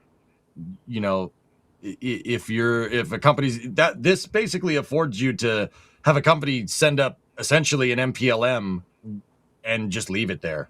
You know what I mean? So like PPM. The shuttle still flies. The shuttle still flies in my mind. So well, it's a permanent. What they called it the MPLM at the end. Permanent multi-purpose module. Yeah. Sorry. There was a multi-purpose logistics module originally. Go ahead. Sorry to interrupt. It's all good. There's a PPE flying and being repurposed, but that's a topic for our next. Yeah, I got. We're gonna talk about that. We'll go into that in a bit. So I think this kind of buys down the risk on station design. It allows people to walk into it, you know, Like you just send a module up there and it can berth to the station, and the arm could put it in there. Like you could use a passive NDS NASA docking system. So the International Docking System Standard, guys, which is the ports that Starliner, Dragon, and Orion use. You could have something berth up there. You could use a passive NDS to berth these modules. That way you don't have to worry about power and propulsion necessarily. I think they're trying to buy down risk. Now, the interesting thing, Alex, is that I like the idea of them doing a core module and then separating the core module, right? But yeah, and then maybe having commercial dock to it. I don't know. I even if commercial doesn't dock to it, I still like the idea of NASA having their own space station around LEO, albeit not the ISS, not a 400-ton, multi-billion-dollar station that took 37 assembly flights to make, even though I love the shuttle. I'd say that going back to a Skylab-style station, like I'm talking, take the EUS, right? Take the EUS qualification tanks that have been made already, dry workshop those bad boys, put them on top of an SLS, right? And use the universal stage adapter and a nose cone on it, shoot that thing off into LEO, and boom, you have your core module right there.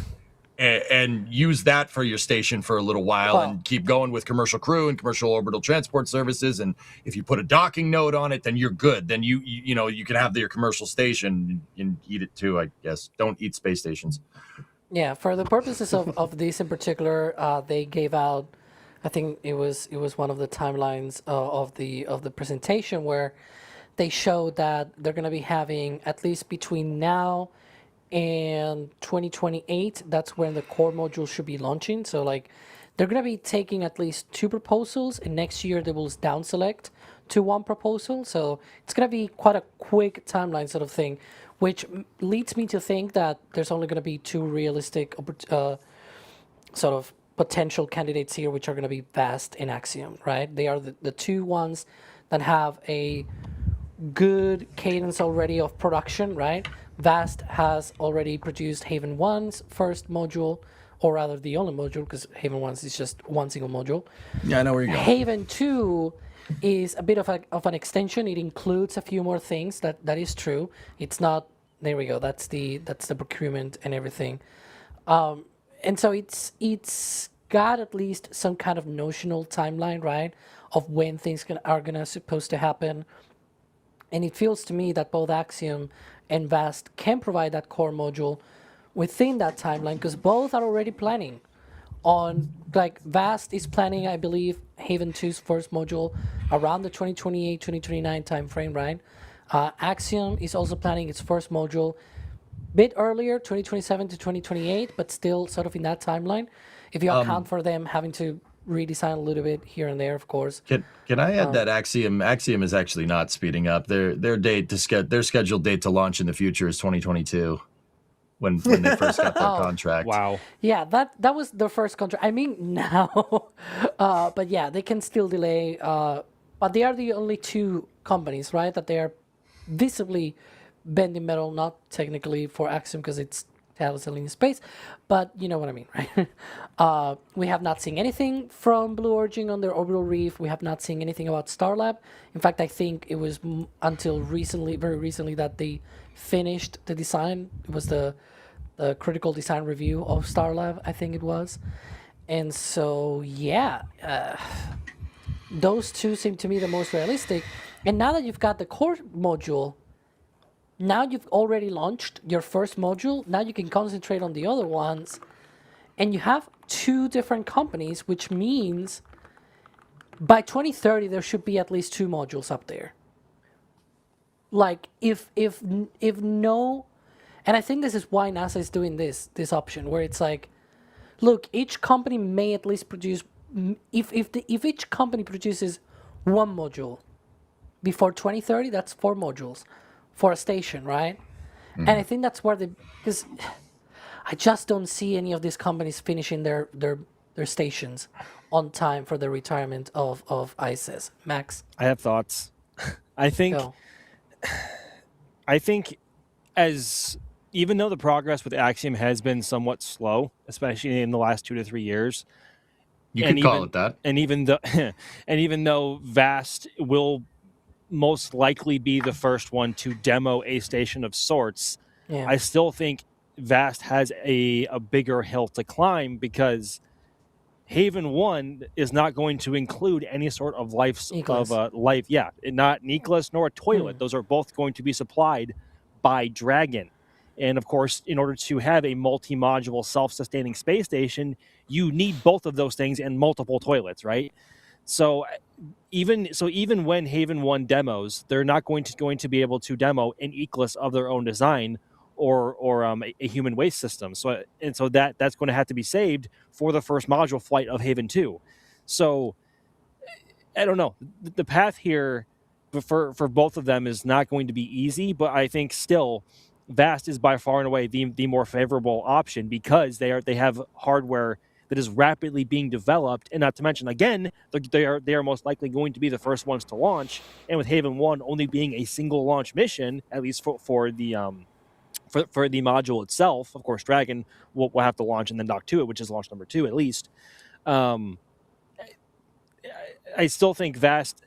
Well, I feel like I just fought myself there, saying that I guess that Vast had a bigger hill to climb, and they're also the one that's more favorable.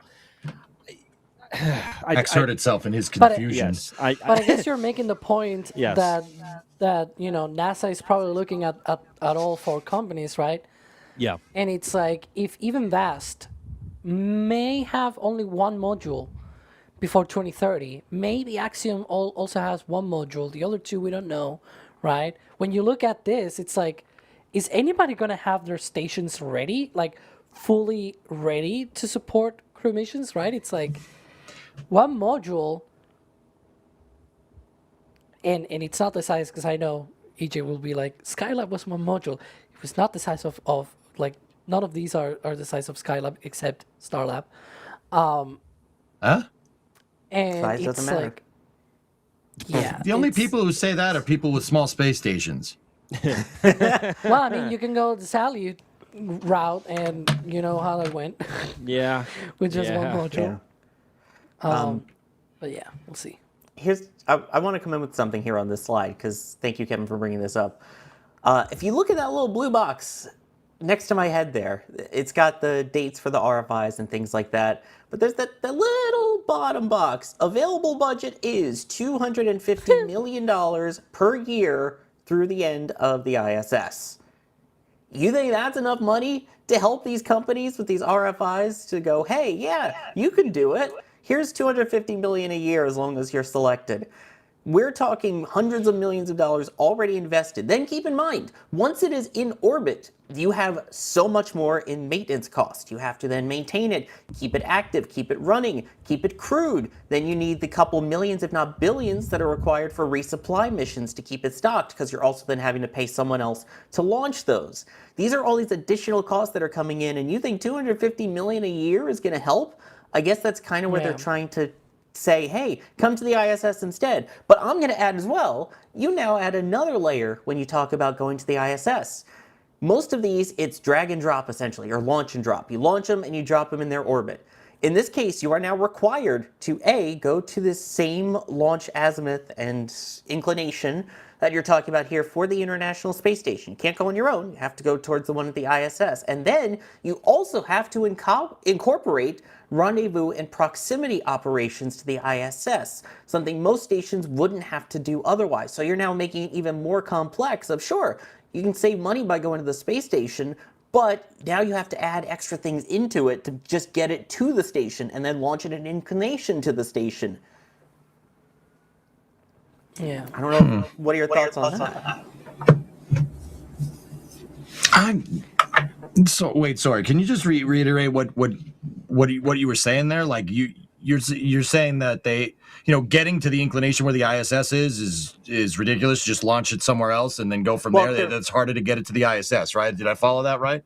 Well, I think the original plan is you just pick your orbit that you want it to go in that's most optimal for you. It's away from other space junk, optimal for that provider, and every time it's like, hey, we don't have to launch at 51.6 degrees all the time. We can launch closer to equatorial if we end up with the station in that kind of orbit. Whereas this, you're not only forced to do that, you also need to develop a module or at least a way to deliver said module, where you then have to do rendezvous proximity operations around the ISS, enter the keep-out sphere, and dock successfully to a multi-billion-dollar station versus being able to test it out on your own in whatever orbit you have.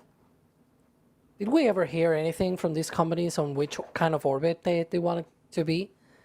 I don't Feels to me think, that I don't think we did. Other than just like Yeah. a generic LEO, no, I don't think so. yeah, Right. because I mean, we kind of still- force it to them, but... I mean, but also at the same time, they're fairly limited into what inclination they can launch in, whether or not they want to launch polar out of like Vandenberg or something, or like if they want to launch somewhere eastward out of Florida.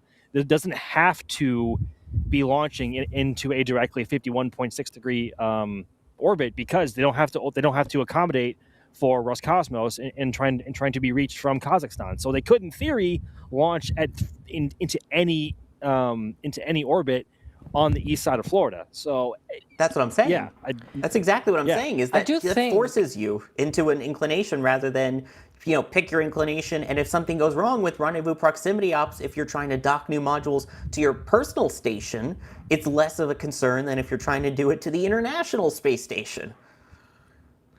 I do think there's an added benefit. I know it's the International Space Station, and 51.6 degrees was chosen because of Russia, but there's one station at the very least, or at least one station company. I think there's one of the others that has well done this, which is Axiom, that has already partnered with the Indian Space Research Organization, which is also building their own crew spacecraft, and it's also developing their own human spaceflight program, and they may actually benefit from a much, let's say, less equatorial, more inclined orbit, because the way that they launch from their Satish Dhawan Space Center is sort of like a little bit more inclined, right? It's true that it's closer to the equator, but ironically, because of land masses around that area, they have to launch a little bit more inclined. And so I think it might not be a bad idea even from an international standpoint, because we're talking about commercial companies. But think about this: most of their commercial customers, right? It's actually going to be other governments. It's going to be NASA, and it's going to be other governments. We've seen this with Axiom, where they had, ISRO, the Indian Space Research Organization. I have to say the full name because Turkish. You've got UAE, et cetera, like ESA as well with the sort of secondary astronauts. I don't know how they called them. Marcus, I think it was really Marcus sorry. Vaughn on Artemis Axiom 3. I think it was X3. I think Something like that. Yes. Yeah. And so, look, it's not just going to be NASA, but I don't think it's just going to be some commercial entity, some random company out there and say, we want to fly, right? Like the examples of Polaris and Inspiration 4, I guess, and Fram 2, it's actually not the norm yet, right? What you will see, though, because of commercialization, is that other countries will have it a lot easier to be able to launch their own astronauts into space. And they're going to be able to buy into these seats and have places in these stations and things like that. And I think the orbit, it's actually not going to be that big of a deal when you think about those other countries, especially, I'm talking about India because it's the only one that's seriously putting money and efforts into. And I know there's already been previous talks of perhaps their own Gaganyaan spacecraft going to one of these stations. They're also developing their own station, right? But think about, for a commercial company being able to also deliver for other governments and get that. It's not just the money, but also the reputation of being like, we're international. We allow you to be able to bring your people here. And not only that, but whenever they go up there, they're going to be able to see your country because it flies pretty much over most of the populated areas, right? Yep. In the globe. So I don't know. I think the altitude is obviously not that much of a deal because altitudes are rather somewhat easier to manage, right? Obviously, as you mentioned, it's the inclination that really matters a lot, where it's like an orbital inclination change in low Earth orbit takes a lot of propellants, right? And once you launch your core module in that inclination, ISS inclination 51.6, then you're basically stuck with that. But I don't think it should be that big of a deal. I'm sure that these companies were already thinking about something like that. If I'm gonna be honest here, I would bet money on that. Yeah, I Don't agree. do that though. I mean, Disclaimer. Witch Doctor basically trying to argue the NASA side of things here, saying won't dock in the ISS, at least grant you the usage by NASA and option to test out all of your systems with proven architecture. Then you build your second-gen modules and launch them wherever.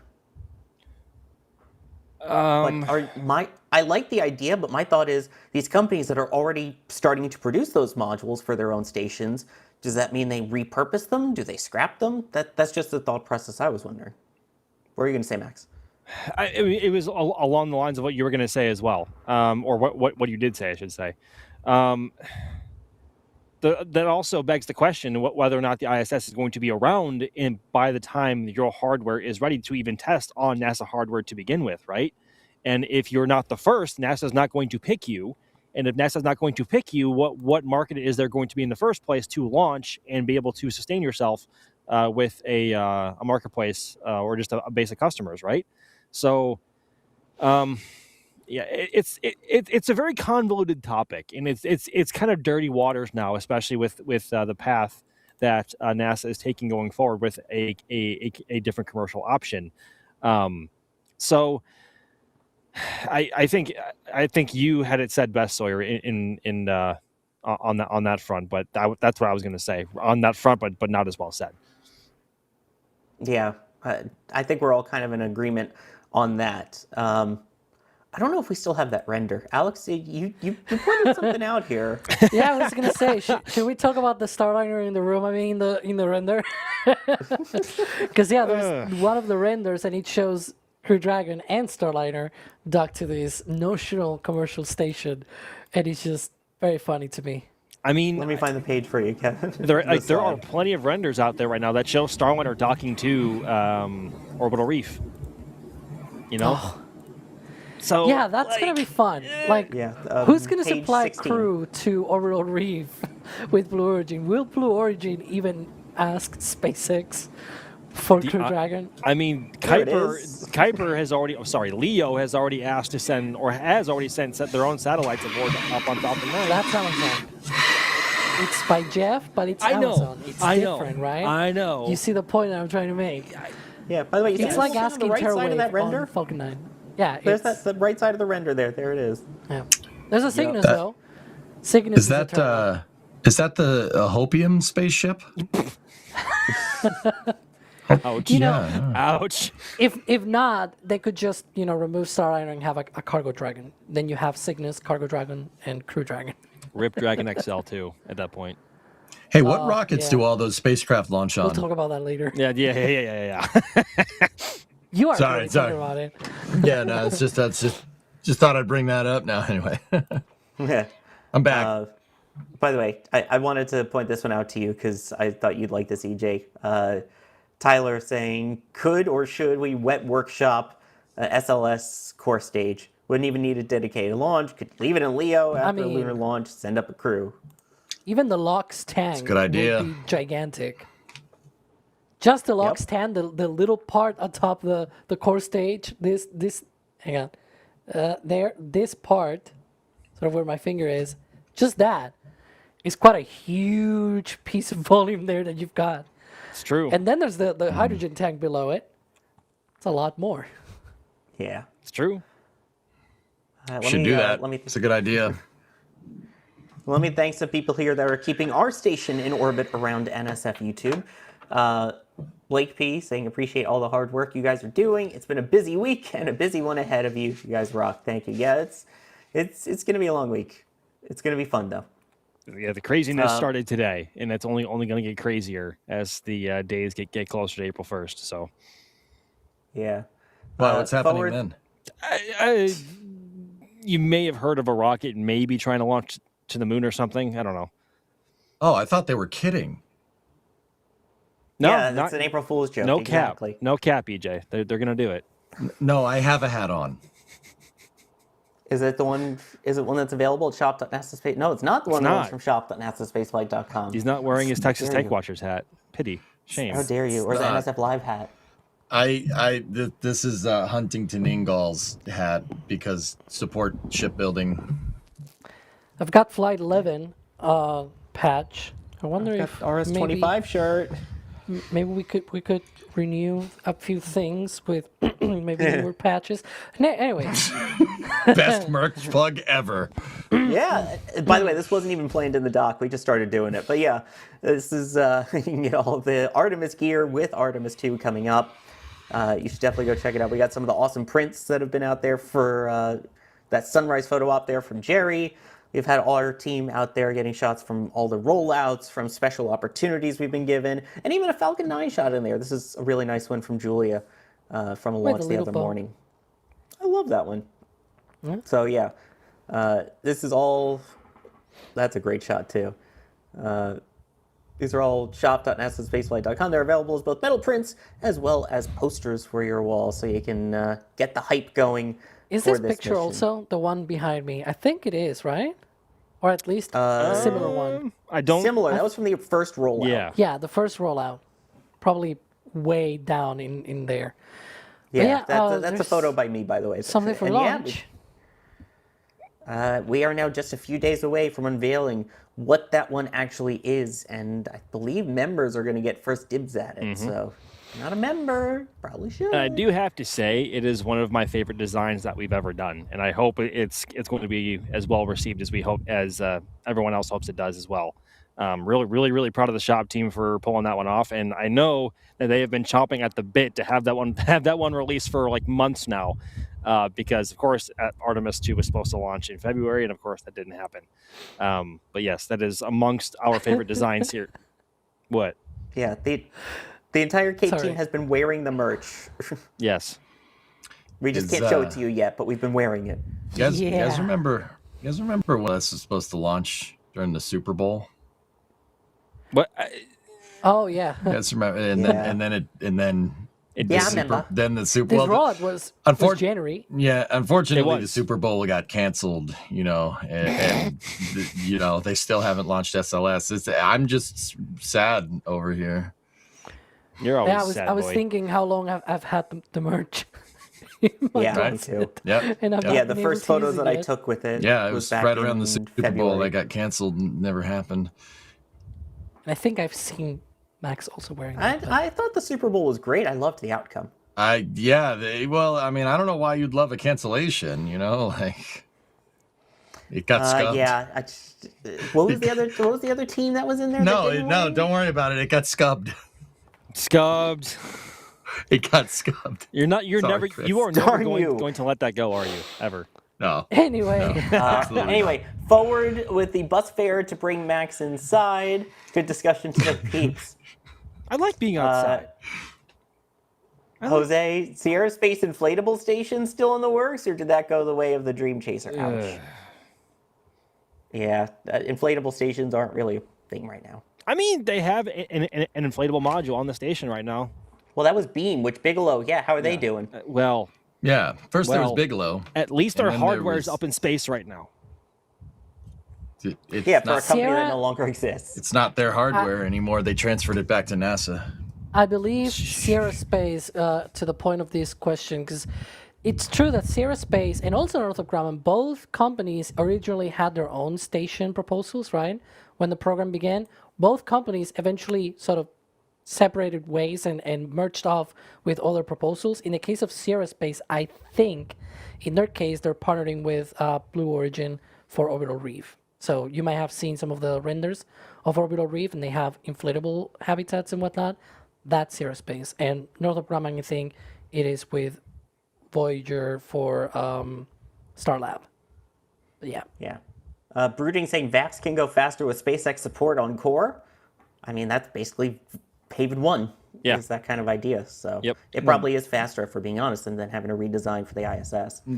Yeah, that's how Vast is keeping it low cost. They're using the capsule because the station is not going. There's going to be no people on the station when the capsule ain't there. So, but just also use the capsule's life support. But also, makes it simpler. At the same time, that doesn't make that still limits the amount of time you can actually spend on station, because at that point you are limited to the capacity of what Dragon's Eclipse can support, right? I think they said 40 days, right?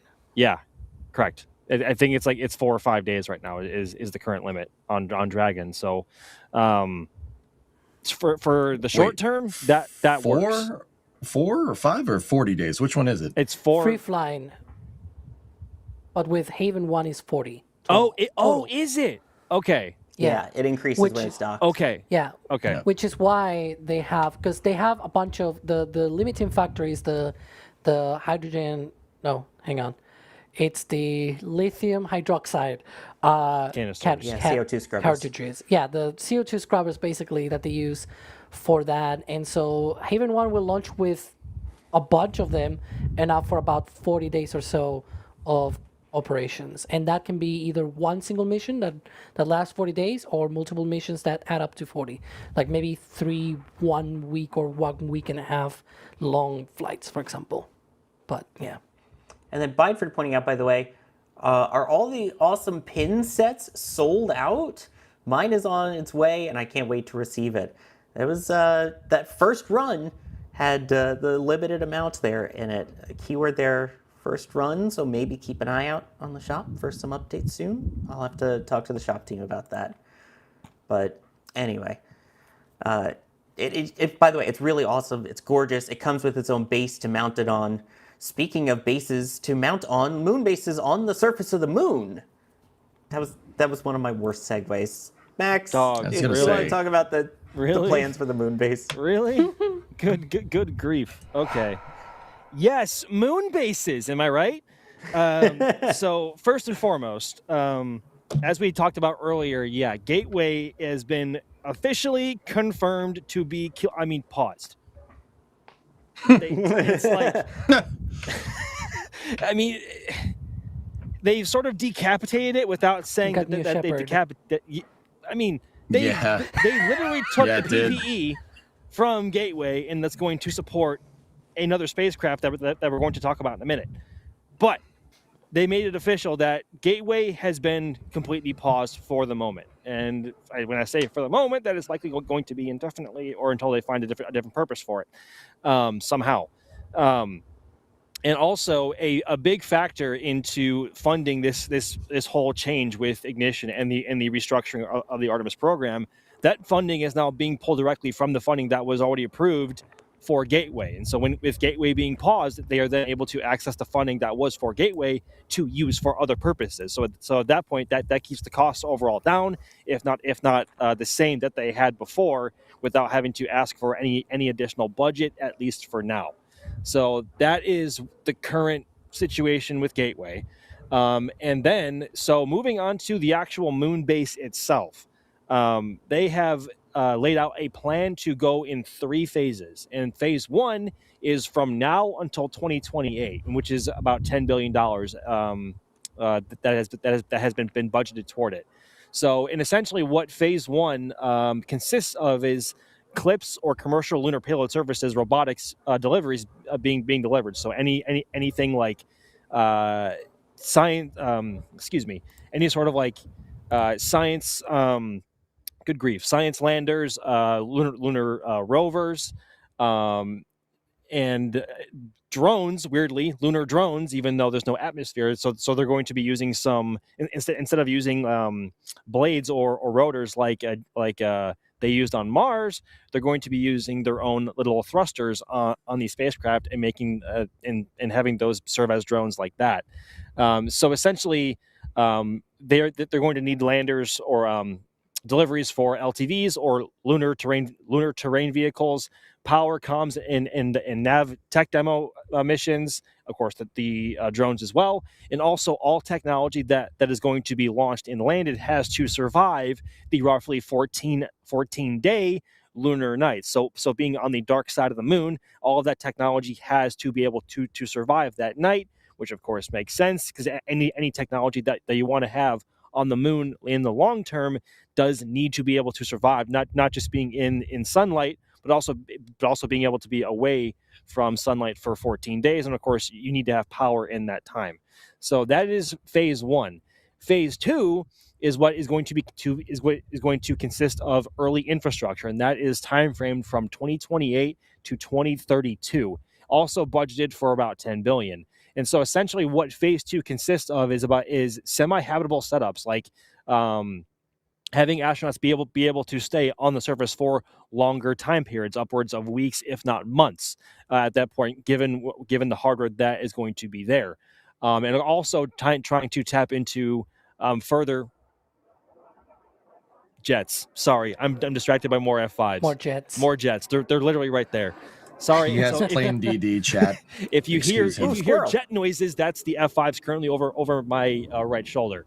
But back to phase 2. They also are going to try and tap into their international partnerships, mostly on the fact of what they wanted to promote here largely was the pressurized rover built by JAXA, or the Japanese Space Administration. So, which is big because, of course, you don't want any. It's suboptimal to only have open-topped rovers on the moon because at that point you will need your full spacesuit to operate in that environment to get to where you need to go. So having a pressurized rover allows you to take off your spacecraft and stay in that rover for a longer period of time and perhaps go longer distances depending on what is actually powering your rover. So that is phase 2. Phase 3 is where it gets kind of nutty. Also budgeted for about $10 billion and also time listed from 2032 and onwards. Of course, this is all subject to change and delay. So essentially what phase 3 is going to be consisting of is cargo-capable lunar landers like those delivered from Blue... Sorry, I hear noises and I look up. So it's like seeing a cat. Basically, or a squirrel. They're right there. It's so cool. They're right there. I don't know if anybody. They're turning right overhead. Move the camera. They're turning right overhead. I believe That's so cool. We have Space Coast Live operators that are working on trying to see. Do we? Okay. I'm so sorry. They're just right there, and it's so cool to see. And the light's getting really, really pretty now. Distractions: squirrel, cat, shiny object. Ooh, piece of candy. Ooh, piece of candy. So again, back to being large cargo-capable lunar landers, like a cargo variant of Starship HLS or a Mark II lander or beyond from Blue Origin, being able to get. Oh, there we go. See, there they are. Planes. F5s. Welcome back to the plane trench, folks. You thought it was a one-time thing last week. So they're currently turning north. They're about to overfly LC-39A, and I imagine they're going to be flying right over 39B here in just a few seconds. Gosh, this is cool. So, a little bit of context, chat. Those are 2 F5s. Those are 2 twin-seat F5 fighter jets.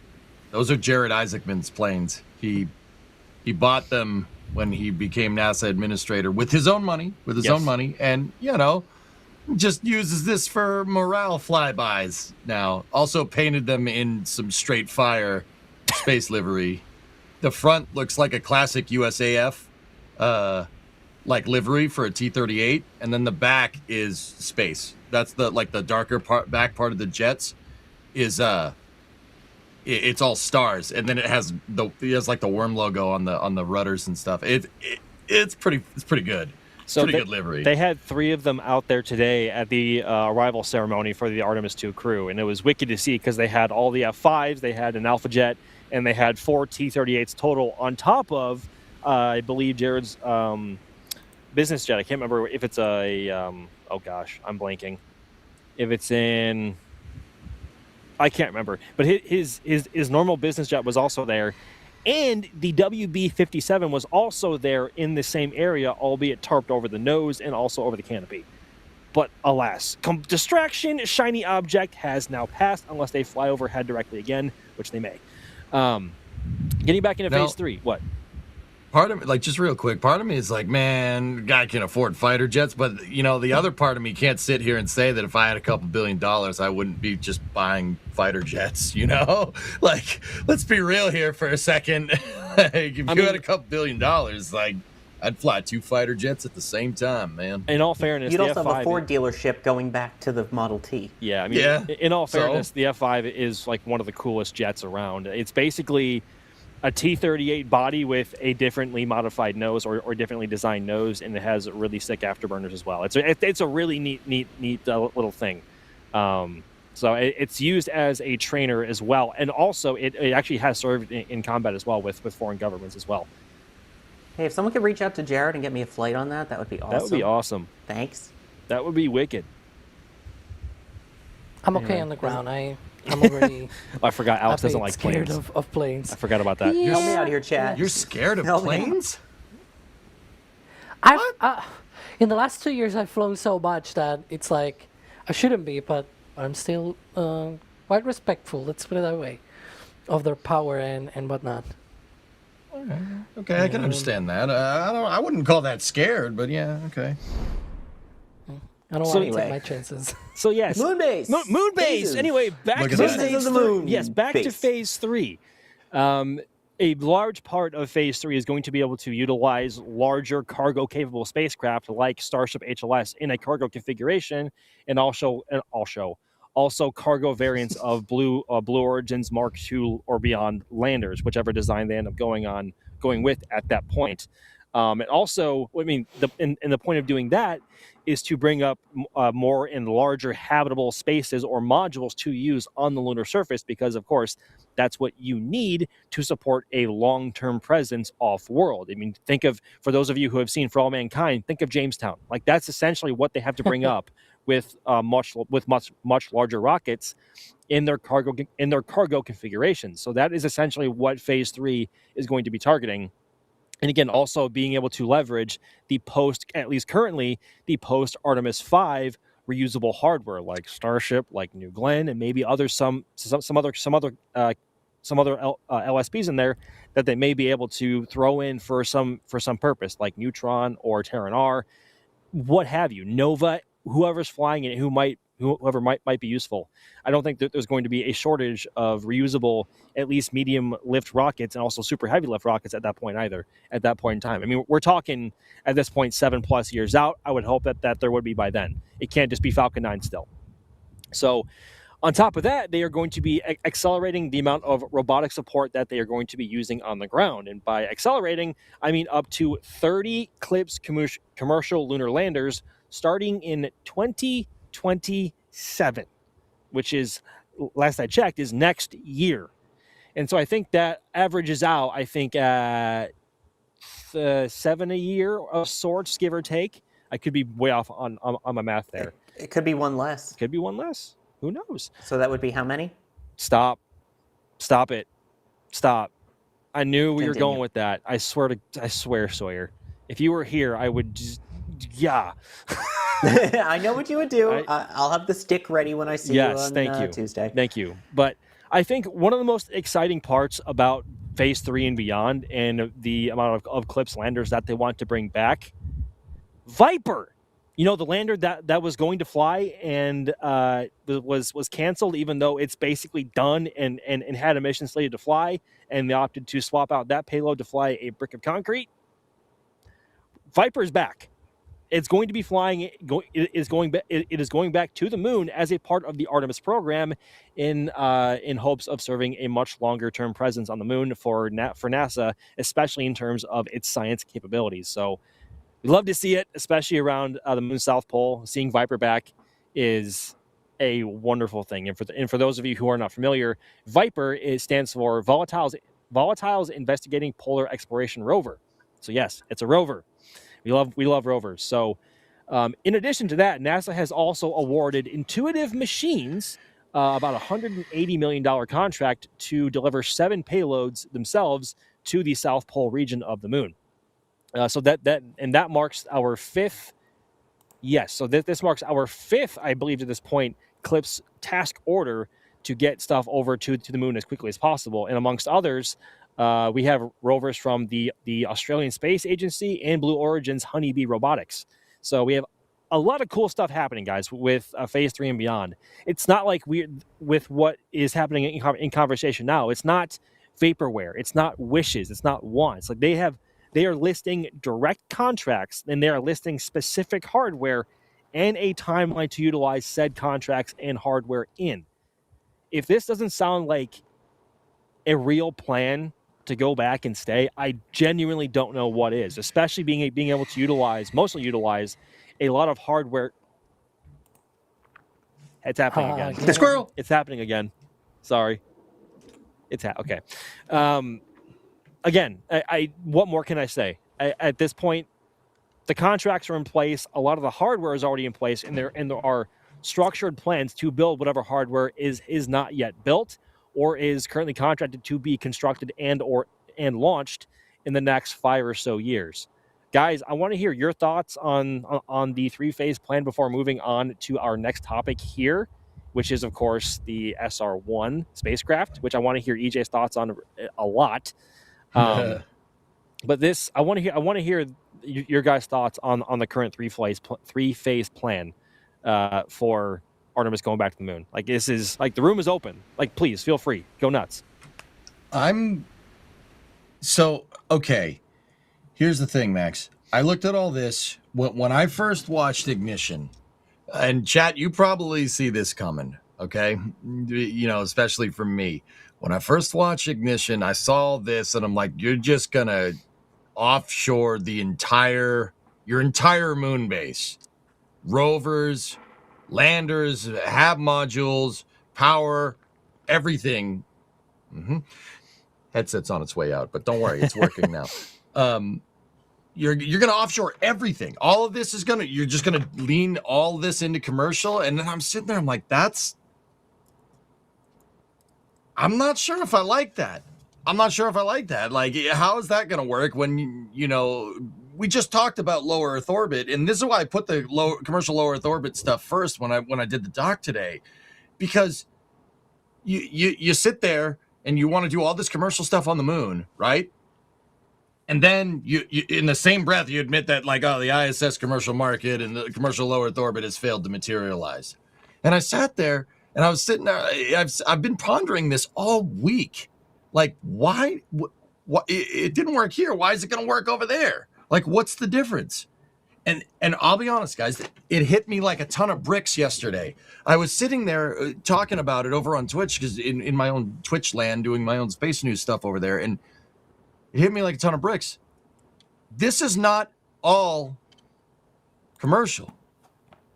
And this, keep in mind, this is just a theory. This is just my opinion about it. You guys tell me if I'm going off the deep end. I mean, I know I am already, but I'm talking about in context of this subject, okay? Like,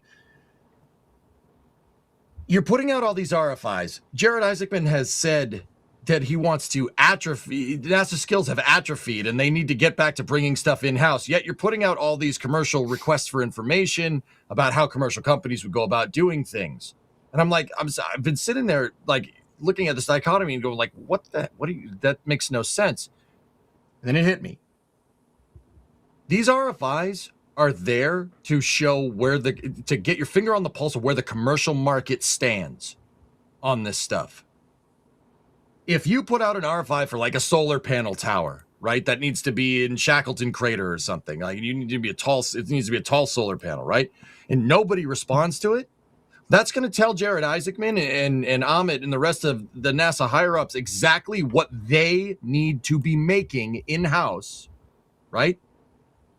And if people respond to the RFIs, that tells them exactly what they don't need to be making. I firmly believe that these RFIs are all there. They're RFIs, just in case anybody doesn't understand what that means. It's a request for information. It's basically NASA going, like, hey, we're trying to do this. If you had any ideas on how to do this and you're in a company, you tell us, and we can go from there. Like, in terms of, like, the next step, what happens from there, RFIs turn into an RFP, and they could turn into an SBIR. From there, it's the start of the process of commercial partnerships, public and private, like between NASA and, like, SpaceX, for instance, right? It all started with an RFI. right? And then it moves to an RFP and then you request for proposal, right? If nobody replies to certain ones here, those are the ones that you need to be working on, because that tells you exactly where your commercial lunar industrial base actually is. And you know what, Max? I think that's genius. That's really, really smart. Yeah. Like, think about it. It's just he's putting feelers out left and right. He's putting feelers out left and right everywhere. And if nobody replies to them in 60 days, boom, that should tell you everything you need to know. Right? I mean, I think that's genius. Not only are you putting your feelers up, but you're also planting the seed and growing your roots farther into the ground to help grow your base, literally and figuratively. That's what I'm saying, man. I think that's really, really, really smart.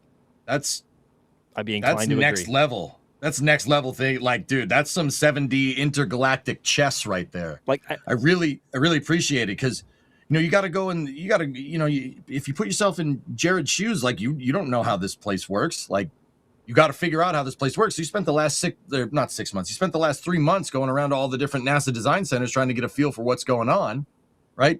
I think he understands where they're at from the NASA side of things. Now he's trying to understand where they're at from the commercial side of things. It's a super smart play. That's it's really good, man. Like 4D chess. Yeah.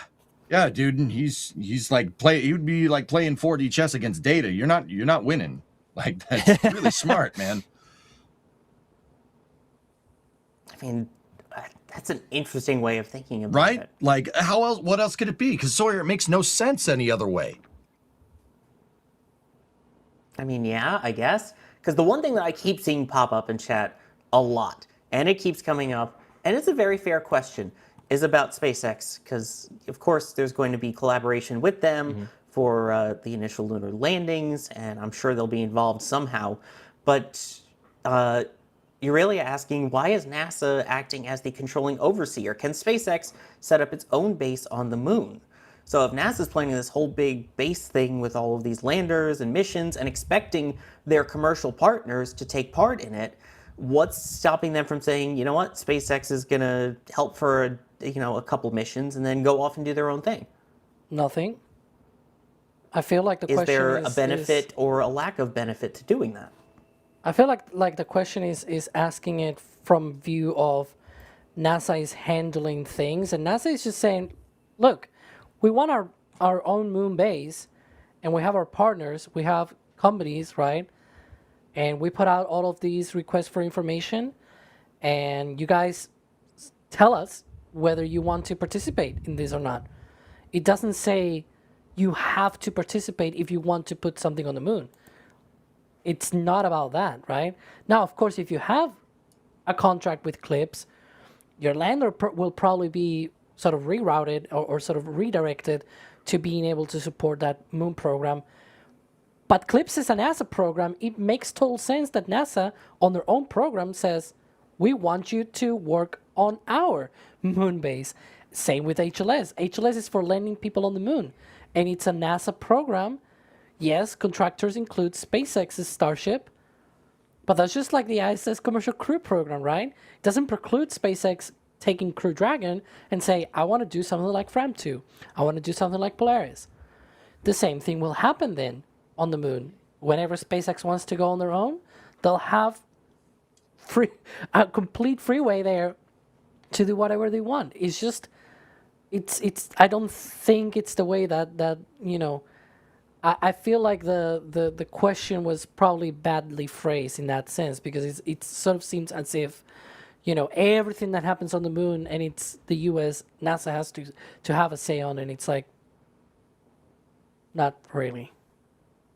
It's just their own project. They have a say on their own things, of course, and their own contracts. But other than that, SpaceX wants to do their thing. Sure. They have Terafab, right, that they announced this week as well.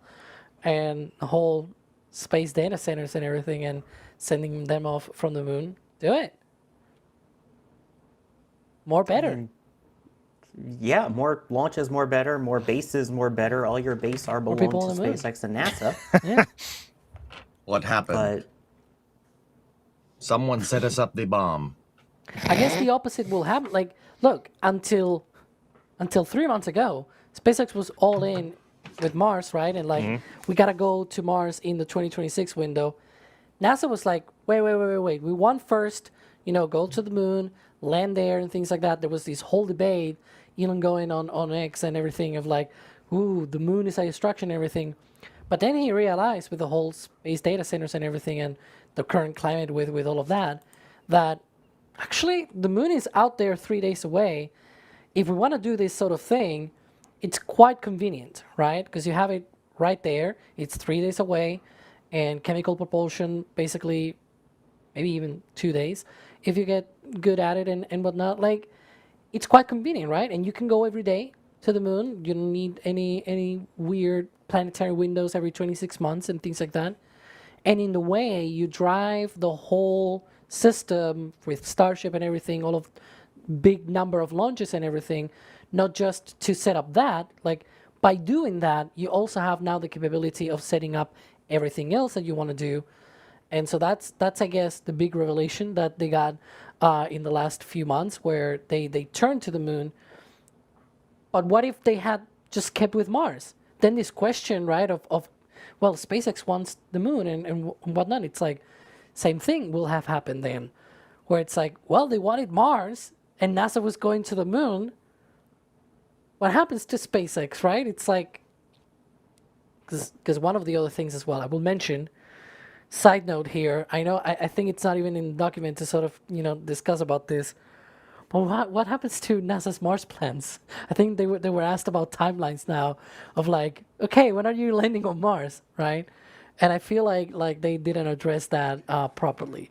But yeah, I wonder if this pushes some of the NASA timelines for Mars a little bit further, but we'll see. Anyways, too long of an answer. I think that has a lot to do with the next section, Max. I think NASA's Mars plans may have changed a little bit. Care to clue us in, dude? So, amongst what NASA wants to do with Mars and nuclear propulsion, wink, wink, nudge, nudge, includes the likes of, and I'll start off here with the Space Reactor 1 probe, aka Freedom, or SR-1 Freedom. And that is essentially the first spacecraft to use a nuclear fission reactor as its propulsion unit. Beyond Earth orbit, I should say. Beyond Earth orbit. That's the key point there. So amongst that, I think first and foremost, we should mention that where it's getting power from is the PPE from Gateway, or the power and propulsion element, which was essentially the heart and the brain of what Gateway was supposed to be. So when I said they cut the head off a Gateway, I meant that literally and figuratively. Like, without the PPE, Gateway cannot be. That kind of rhymes, actually. That was kind of smooth, but not. Anyway, so essentially, don't quit your day job, man. What? Don't quit your day job. I'm not planning to. I like it here. It's quite a nice place, and I don't know if you can tell. Yeah, that building behind you is pretty cool. And so essentially, SR-1 will be serving in. We'll be heading off to Mars, serving the Skyfall mission, or Skyfall payloads, I should say, which consist of 3 Ingenuity class helicopters, 3 of them, in one payload, in one launch, with one spacecraft. So that's big in itself, and essentially that will be laying the groundwork to develop further technologies for future applications for surface power, not just for Mars, but also for the moon and for beyond Mars as well, farther into our solar system. So it will navigate to Mars using its nuclear electric propulsion and deliver the payload to varying launch sites. Good grief, words are hard. To search for not only subsurface water, but also to help and relay navigation for future landers there as well. So it's, again, you're planting the seeds. You are expanding your roots into what you want to do in the future, and you are gathering necessary data on how to build certain technologies to support your existence in said area. And so after SR1 comes the LR1, or the Lunar Reactor 1, which will then be a surface nuclear power reactor for the base starting in 2030. And mind you, again, SR1 wants to target launching in 2028, and by the end of 2028. And of course, if you want to apply Berger's law here, that means Q1 2029. Anyway, so essentially the goal here is to expand by building even more powerful and more capable reactors to use on the moon and Mars in the 2030s as we expand our footprint farther into the solar system. With what NASA's goals are and both SpaceX's goals are to the moon and to Mars and then beyond. So a lot to take in there, especially with SR1 in itself. Want to open the panel back open to you guys and see what you guys have to say. But I find it both humorous, the fact that SR1 is using the PPE from Gateway. Another timeline. Yes. Fantastic timeline. This is the thing that I like. Yes. Seeing like yes. What sort of the things that the times that you're managing, right? Like they're talking about here, June 2026 already significant design complete and hardware development started. Like in 3 months, this thing needs to start, already with the design more or less complete and just, get with hardware. Yeah. Yeah. Mm-hmm. Yeah. These are ambitious. That's for sure, timeline-wise. But also, you know what, Slayer? You mentioning that word actually brings up a good point, and that's actually one of the questions I have here in the doc for all three of you. Is this too ambitious? No, not at all. I think this is a great idea. We should have been doing this 20 years ago. Oh wait, we tried and it got canceled. That's weird. Wait. No wait. No way. Yeah. Jiro, who remembers that? Who's the OG spaceflight? But yeah, Gmo, yeah. Who remembers that one? Orbiter. Yeah. Yeah, it got canceled for Orion, actually. And that's sort of the thing that they're trying to solve here. I'm really sorry, Kevin. I don't remember the slide, but it's a slide that it shows. Here are the problems and here are the solutions with this mission, right? And it goes through the different, the 4 main issues that they found. Oh, hang on, the fix, diagnosis, and fix. I'm seeing what he's going through. It's the next one, the next slide. One second, we're getting there. Please hold. There we go. Thank you, Kevin. I'm really sorry, but it's actually more funny this way. So see, no mission pull. One of the problems was that, the most recent big sort of project for nuclear electric propulsion, because there was nuclear thermal with Draco. This is electric, so it's essentially an ion engine or multiple ion engines plugged to a reactor. And so one of the problems here is that this needs to launch December 2028, right? Because they're going to Mars. There's a planetary window. So they have self-imposed, because to be fair, the Mars thing is just a bonus. There's another slide, I'm not going to force you, Kevin, to go to that one, where they talk about how quickly are they going to get this data on the reactor. Oh, thank you. Look at that. See? They talk about how quickly they can get this data, because the point of this mission is not about the Skyfall thing, sending the helicopters to Mars and everything. That's a bonus. They just want to test the whole part of getting a nuclear fusion reactor in space powering an actual thing, right? In this case, the power and propulsion element and its ion engines and things like that. And so what do you do with that? Well, you set yourself some kind of mission that is set to a timeline or something like that. And they said, let's go to Mars. Let's drop the Skyfall mission and send something useful to Mars. And so they have that piece there of we really need to hit this timeline. Otherwise, we failed, right?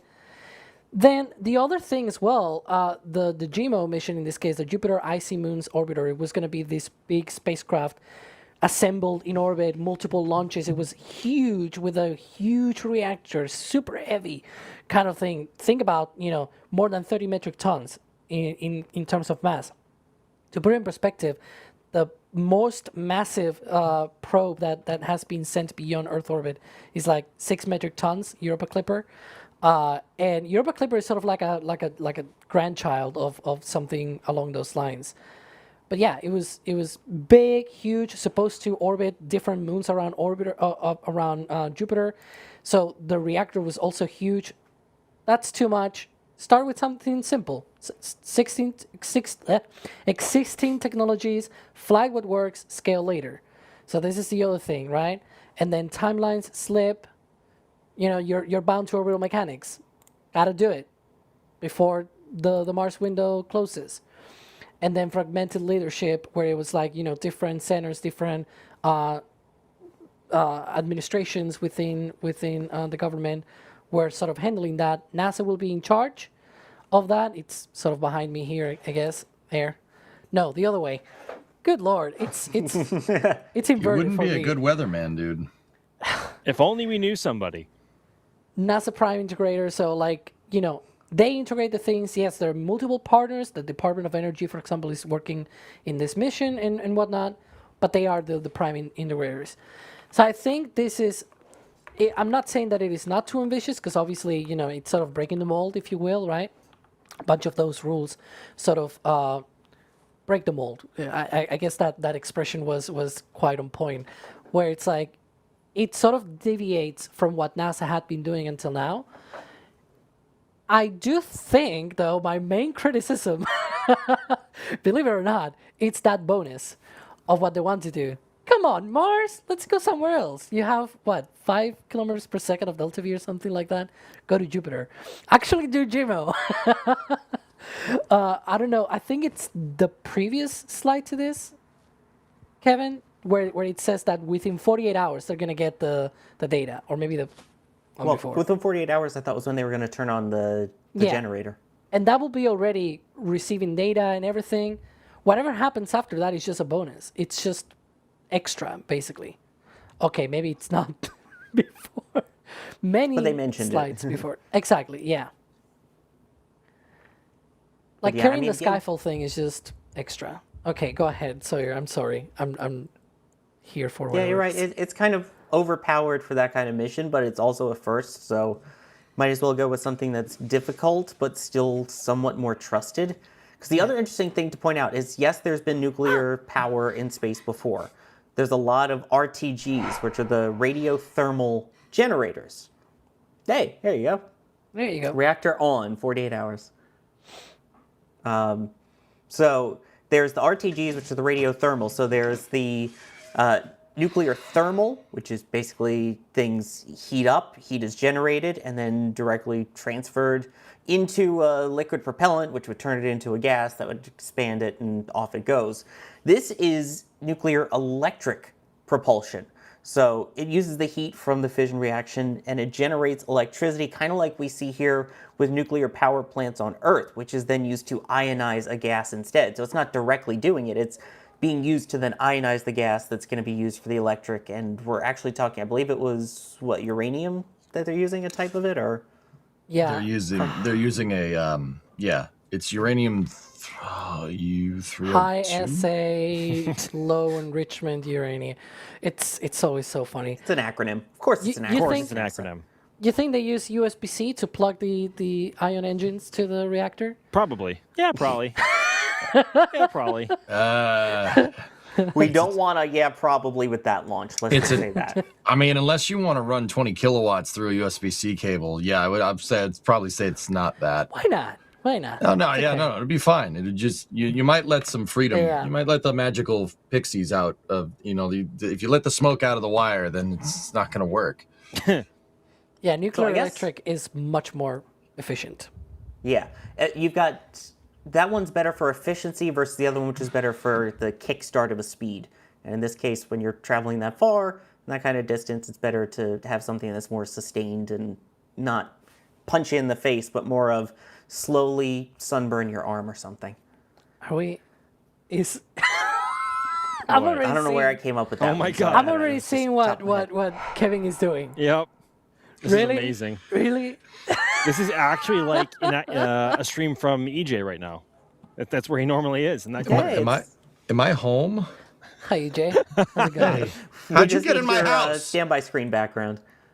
How'd you get in my house? Get out of my house! Okay. This is what it looks Okay, like on goodbye. EJ's Twitch, twitch.tv. No, you EJ can, no, yeah, underscore do SA. that. Do that plug. Yeah. No, that was good. Do it again. Twitch.tv/EJ_SA. Hey. Anyway, with that out of the way, but I see a lot of people are saying that this is too ambitious and that the timeline is a bit of a dream. What's the rocket? What rocket launches this?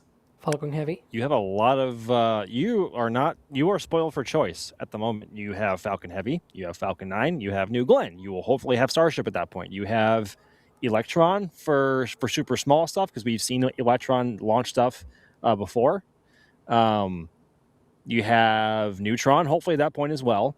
Like you're not really short for choice there, depending on obviously on what your mission parameters are and how big it is, how heavy it is, how like where it needs to go. Yeah, you're not spoiled for choice, but I think the go-tos would probably be, I mean, Vulcan Vulcan as well. I forgot about Vulcan. Probably Falcon Heavy, Falcon 9, Vulcan, and New Glenn would be the primary choices depending on mission parameters. So yeah, you're spoiled for choice there. Which rocket was launching Gateway, PPE, and Halo?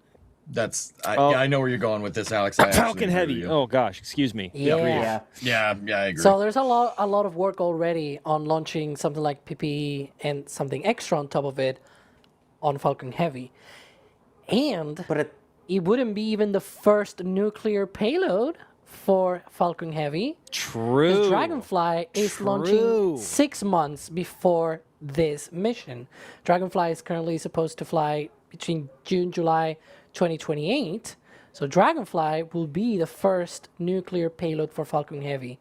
Fun enough, there's another payload that may fly on Falcon Heavy using a nuclear source, not nuclear fission, I should say, because it's two different things, right? Like RTGs on Dragonfly, then nuclear fusion reactor on this in particular.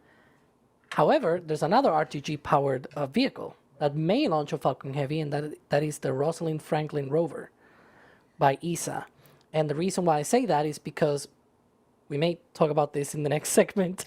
Part of the whole deal is that NASA is still committed to helping out the European Space Agency with launching and landing the rover, the Rosalind Franklin rover. So, and that one is going to use RTGs as well.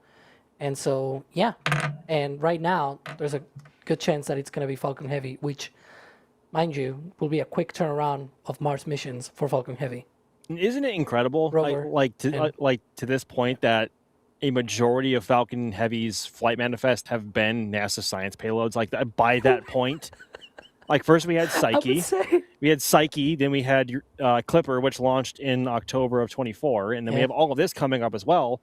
And Roman, yes, don't forget about Roman. Later this year. Hopefully later this year. Next month, they're unveiling it, fully completed. Just saying. So excited. But yeah. I was going to say, I forgot another one, and this one is a big one. Mars Telecommunications Orbiter? Duh. Will be the one for that? Wait, they're doing a Mars Telecommunication Orbiter? I hadn't heard. Haven't heard anything. No. Have you guys heard? About what? You haven't heard? I thought for sure. No, I haven't heard it from 60 different tweets and 200 different posts. Nope, not doing that. he just like, yeah, nope. I'm tapping out. I'm done with that one. I'm done with this guy. Nope, not doing that. I would say it, but I don't want to get copyright infringement on us. That would not be good. By the way, yes, now it's Mars Telecommunications Network. Good point. Well, the orbiter itself is just the start of the network, but sure. Yeah. There's the orbiter, and then there's going to be a network. Still. I got to bring this question up because it's being asked, and I know, Alex, you and I were talking about this a bit this morning. Oh boy. It's from Mighty Unlikely, who's wondering, do RTG materials have any issues with regulators/treaties about keeping lunar surface pristine? Obviously, there's going to be a lot of questions about using nuclear, obviously with these launches, with going all the way out to Mars, and of course with nuclear on the lunar surface. Is that an issue that needs to be considered or studied? Has it something that's already been studied? Is it an issue? That's a really good question. Ironically, RTGs are worse than a nuclear fission power plant or reactor. And the reason for that is normally they use plutonium. and that's usually a higher source of radiation than, for example, the uranium that you use for a nuclear reactor. We always hear everywhere that, oh, nuclear fission and everything. But for space applications, in this case, you can use low enriched high assay uranium, which is what they're using. I freaking hate this acronym, the HALEU or whatever they're calling it, right? What the hell are you saying? Yeah. Oh my God. And this is one of the things as well that ironically a nuclear fission reactor should be safer than an RTG, because an RTG, if the rocket blows up, hoping that doesn't happen, you are spreading plutonium, right? The other way, you're essentially spreading, uranium oxides, right, that are already present in Earth's crust. They are not even highly enriched or anything like that. And so it's much different approach, and it's also not active until it's already up in space. In this case, for example, it's not on until it's 48 hours, which is already well on its way out, right? In terms of applications, I would argue that it's even safer. It's already being debated to the moon and back, right? as one will say. It's It's funny. not without risks, of course, but it's safer, which is different. I mean, It's funny you mention that because it hasn't been discussed to the moon and back. It's just been to the moon. Apollo deployed 5 ALSEP experiments. There's SNAP 27 Apollo Lunar Surface Experiments package, which are RTGs on the moon. Yep. This is that ship already sailed, guys. That's what I'm trying to tell you. That's already sailed. We've generated nuclear power, albeit through RTG, not through a reactor on the moon. Exactly. That's already been done. They did that a half century ago. And that's a big difference. So for the differentiation here, RTG, it uses a highly radioactive source, right, that emits heat, right, and so you turn that heat into electricity. And so heat is a byproduct of radioactive decay. Yeah, but And the it's point got- with the it's going through reactor is that you thermocouples. actually create those reactions, which is different, right? So, for example, with uranium and controlling it with neutrons and whatever, and all that stuff, then you are the one that sort of turn on that reaction and are able to then turn it off. You can turn off the reactions, basically. And my point with this is that it's different because with a reactor, you can basically turn it off whenever it gets to a certain point. RTGs just decay eventually, right? And also, it's a different way of producing. It's still heat. Here on Earth, at the end of the day, everything goes through a turbine. It's water going through a turbine, basically. But what I'm getting at is that it's different. And it's also why nuclear fission reactors themselves are even more power dense, because it's not just heat coming off. It's like you actually have a reaction. It's like a chemical reaction, but nuclear. That's what I'm trying to get at. You could also be like, What you're saying is, go ahead. You could also Go be ahead, like, guys. You could also be like Mark Watney and pull one out of the Martian soil and use it to heat your That was an rover. RTG. Yeah, Yeah. that was our. What is this breaking news? Oh, wait. What's this? Oh my gosh. Mars tested MTO ready. Mars Telecommunications Orbiter is a thing, folks. Breaking news. Wow. Love it. But what you're basically saying, though, is that anyone that's worried about issues with the nuclear side of things, especially with this particular Mars mission, are borons. Got it. Jeez. Hey, what'd you call me? Jeez. I'm calling you a boron. Oh, Because whoa! anytime hey. a reaction's about to start, you come in and stop it. Oh my God. Hey, what am I, chopped liver? No, you're boron. Hey, I hear an echo. It's me. That was my Sawyer impression. Anyway, Rosebud's saying, I've been a member for years and joined L2 specifically hoping to be alerted when the pins were available. How was it released? I believe there was a post that was put into L2. I didn't see the official L2 announcement, but I know Chris Bergen was on it. So don't worry. Again, there's other things still for members. Don't worry. We've got some other members first things to look forward to. So don't worry about that. And Carolyn's saying thanks to all of you for feeding my lame brain. Your brain's not lame brain. if you're The fact that watching you're here us. makes you automatically No, awesome. it's okay. right? So, anyway,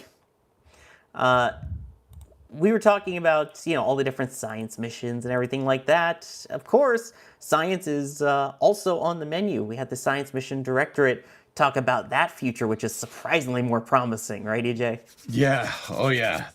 Oh, Nikki Fox. Yeah. Nikki Fox went up there on the ignition panel and, basically said that the Science Mission Directorate is absolutely killing it. Like, that's the short answer.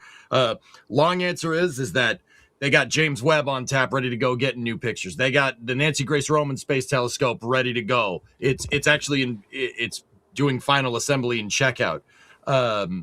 They have the NEO Surveyor, which will characterize asteroids and comets. They have that mission ready to go in 2027. There's Escapade, which is already on its way out to Mars. That launched on New Glen's Flight 2, which is a twin satellite mission that's going to study Martian weather.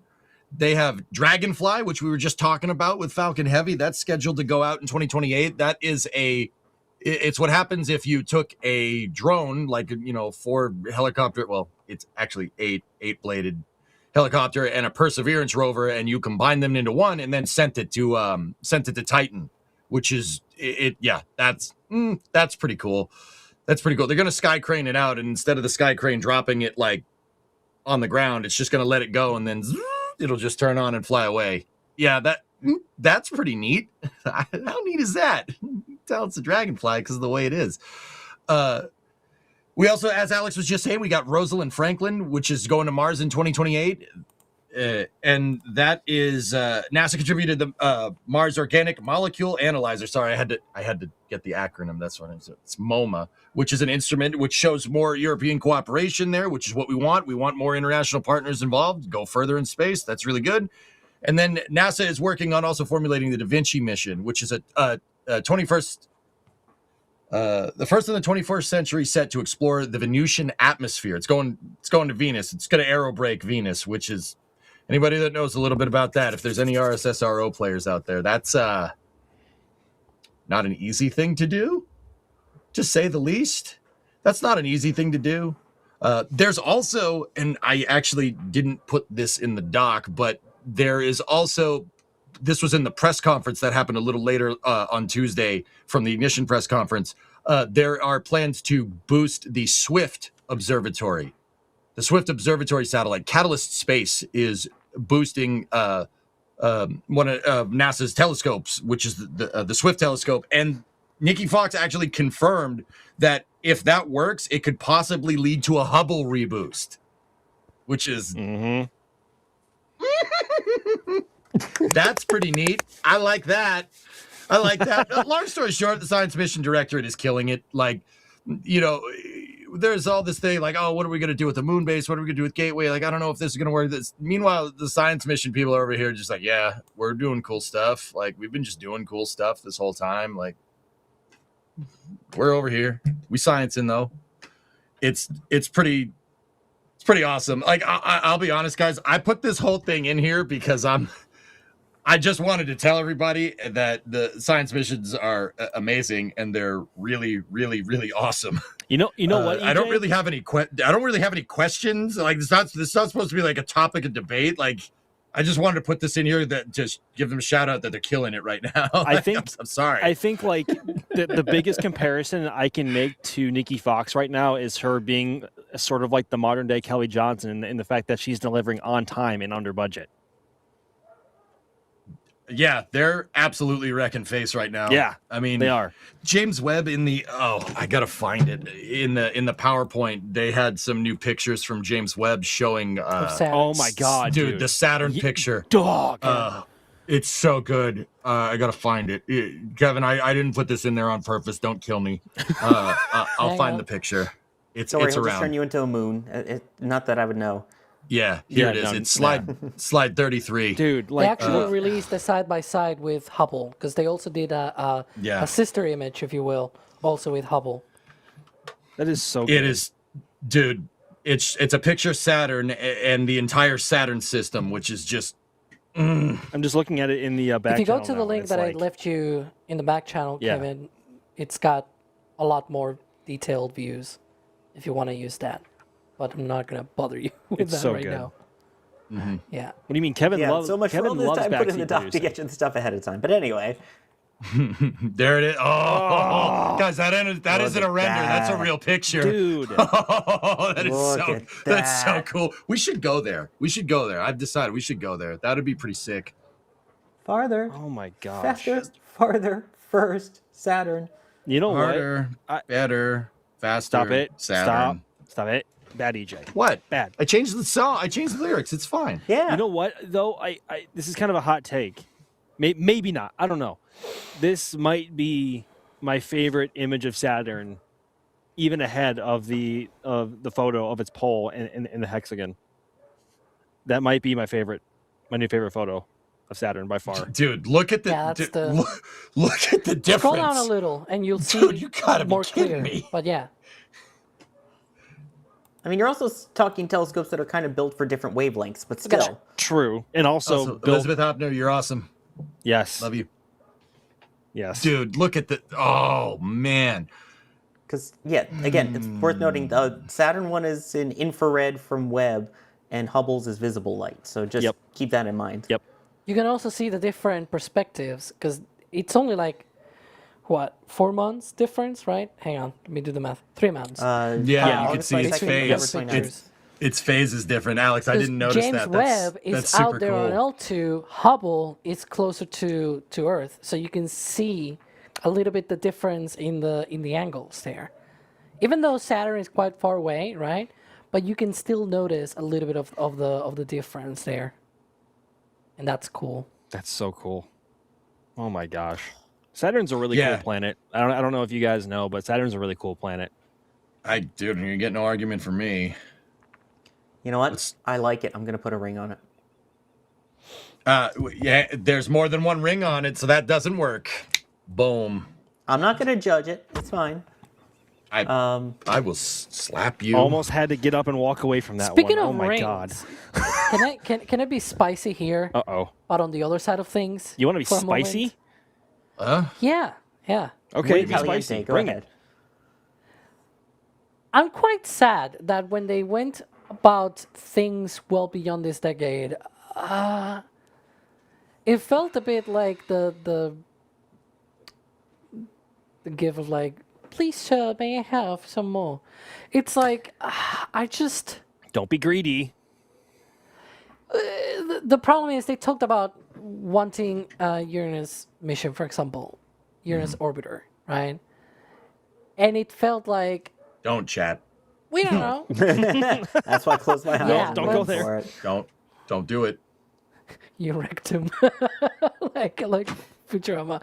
Anyways, the thing is the whole presentation after that, it felt weird to me because it's like you've got James Webb, right, and you've got Hubble, and you've got now coming up Roman on budget and under budget and ahead of schedule, in fact, because originally it was supposed to be May 2027. It's going to launch October 2026 now.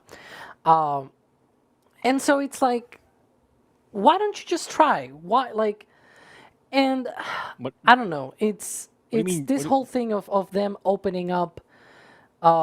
There was not even a request for information about it. It was just like, if you have any ideas, let us know. Maybe we have one for the 50th anniversary or 60th anniversary of when the Voyager 2 spacecraft flew by Uranus. And it's like, that's 2046, folks. It's 20 years from now. Maybe I'm That's a dismissing your long message, time. Alex. But like, what exactly is your? They want to complaint do a here? mission and they have not committed to doing it. Yeah. That's my problem. Okay, That they're just okay. asking all the people, can you help me? And it's like, No. but why aren't you doing it? Why aren't you, if you say that you want to do it, why aren't you doing it? And it feels to me, especially with all of the exciting things that we've talked about that they're proposing to do with the Moonbase, for example, and all the recent things that we've seen in terms of science as well, they've been able to do a big telescope like Roman under budget and ahead of schedule, right? It's like, I don't know. Do it. commit to doing it. One right? step It's at a 20 time, years my from friend. now. One step at a time. Like we've already gotten, I think we've gotten enough good news for now. I think there's more to come. Maybe. Fair enough. I feel like the I sentiment there, it's not definitely on mine. Maybe I'm wrong there. Maybe. But I think, like, I can't remember a day as pivotal as Tuesday in terms of the realm of space flight policy than what we had on Tuesday, like in a long time. So I'm at least a swing in a good direction, Max. Right, I can exactly, remember days where a lot of stuff changed for the worse, man. You know? One bright thing, I guess, is that at least they did commit to the Habitable Worlds Observatory to still develop that. Still no firm timelines, right? But it's supposed to be sort of around the 2040s and whatnot. Big telescope proposal and really ambitious thing and whatnot. I do think NASA has what it takes to really do such missions. And I think it should be something that they should be working on. At least once every decade, there should be at least one big telescope project, one big planetary mission. And then everything else can be sort of smaller missions and things like that. But if they are not able to commit to something like that, then we're in a pickle. And hey, if everything goes like Roman, ahead of schedule and under budget and everything, please. Well, I totally welcome that. Yes, let's do that more often. So basically, the TLDR answer there is more telescopes, more better. Yes, and more missions. Yeah. Take that to the bank. Exactly. Even if they are complicated, I think they should be done. They should be explored and thought about. Alex, that's what I asked for from the human exploration side of things. I think it'd be hypocritical of me to say different for science. Yeah, absolutely, dude. Like, yeah, right? Like, what am I going to say? No, that's dumb. Like, as he likes to say, please do that. NASA turns impossible to possible, right? And to reality. And so, yeah. Failure is not an option, perhaps? Perhaps. Nah, terrible quote. No one will ever go for it. I do want to, as we near the end here, I do want to thank a couple people here. Rosebud, the moon is the perfect place to use nuclear power. We can hope it will appease earthly fears. Dupe of Twitch, EJ. And then Elizabeth Hopner coming in with a $100 super chat. Goodness gracious. Thank you so much. No message with it, but we very much appreciate that support. Oh. No message. Yeah, Thank you, Elizabeth. That feels wrong. It's like, we want to, I don't know. That's huge. Yeah. Talk to us. Say hi. Hello. It's a lot of support. There's one question here. EJ, I know you and I have been talking about this, and this is something that I see people going up. Of course, this is all because Jared's leadership. You know, Jared now in control. Look at all that Jared's been able to do. I guess the real question is, how come we are seeing more in 3 months under Jared Isaacman than we have seen in decades under 4 or 5 other different NASA administrators? Dude, yeah, that is really what I'm wondering. I can't decide whether Jared Isaacman is just that good or I have no way to put this in the right words, guys. So if I'm tripping over my words a little bit, just bear with me. I don't really have a better way to say this. Like, what has NASA been doing for the last 50 years? Like, what have you been doing? Well, part of it, if someone could come in here and just hit the fix everything button, right? Like, what? Wait, you could do this? You could just decide to fix everything, and there you go. Like, Max, what do you think? I think to counter that, EJ, I would say beyond the reasoning itself of fixing something to fix something, what other reasons has NASA had, or motivations or inspirations has NASA had to fix these problems, other than just being able to continue their old habits? Like, now there's genuine risks at stake here between national security superiority, between us and our rivals elsewhere in the world, being China and Russia. Like, there's genuine there's genuine threat now. There's genuine risk. And I don't want to get political here, but there's genuine risk here outside if things go wrong and we end up on the wrong side if things go wrong. And like this is a very similar-ish situation that we had in the 1960s in the heart of the Cold War, right?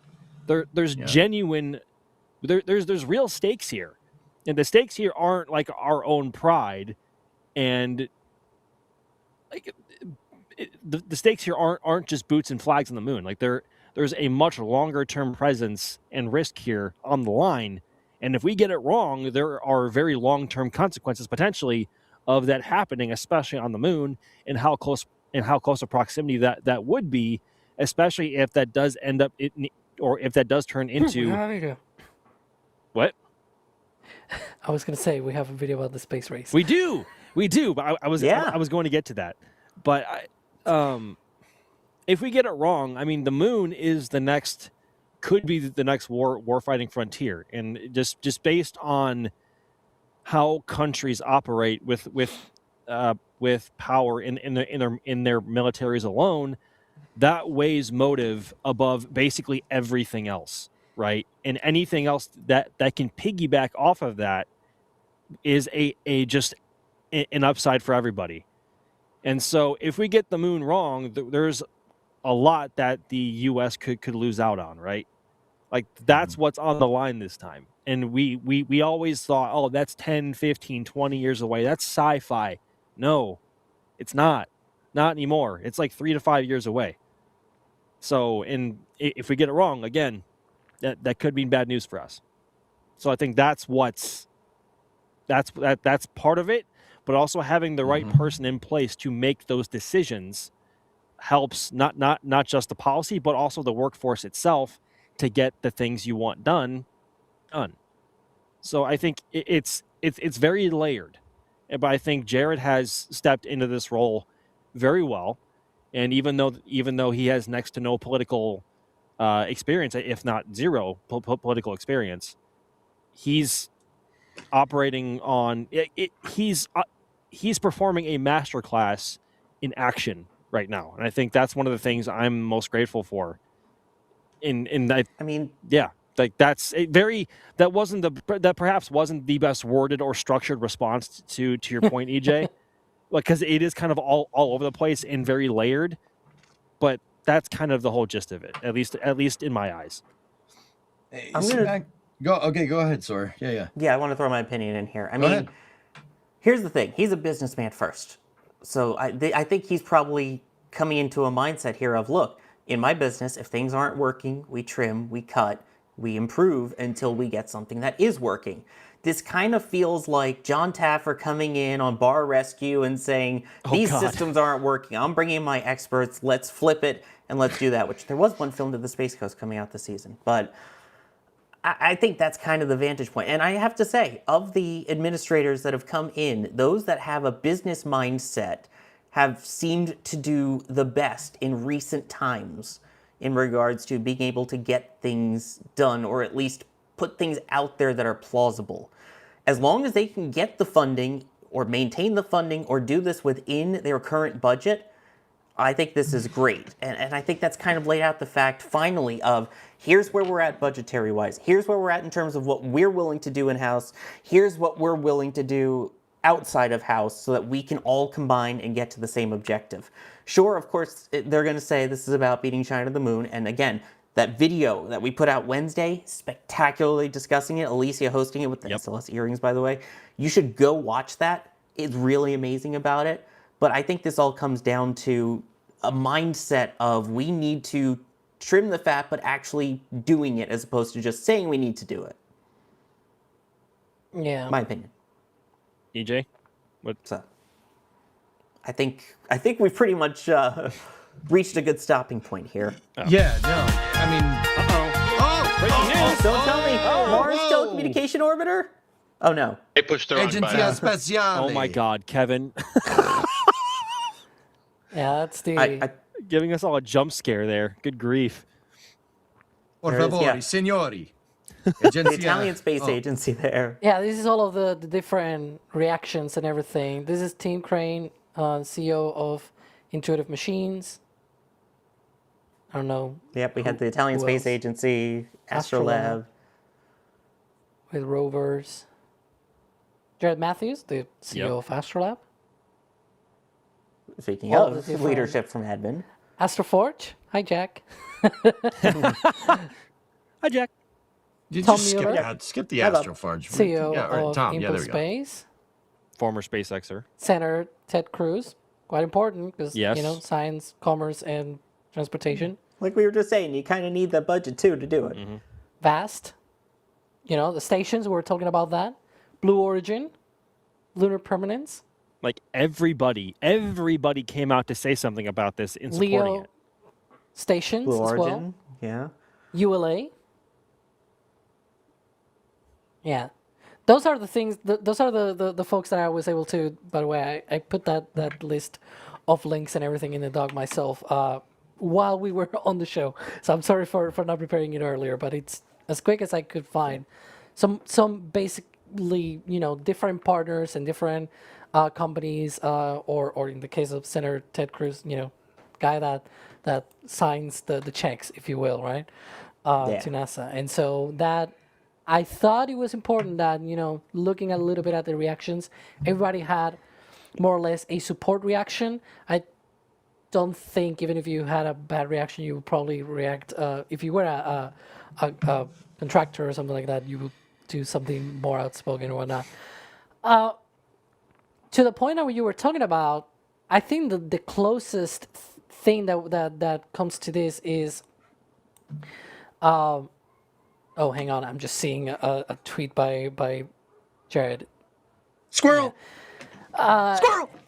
And So many distractions. I think the closest that comes to this is Dan Golden when he joined NASA back in 1992. That was under George Bush Senior. 92 is Clinton at that point. It would be right? 88. No, 92 88. was still Bush. He entered under Bush. It was Clinton in 93. Thank He you. left under Bush Jr. He left in 2001. The point that I'm trying to make here, once he joined, there were a few things, very loose ends, so to speak, right? One of the things was science, for example, and he did the whole faster, better, and cheaper approach.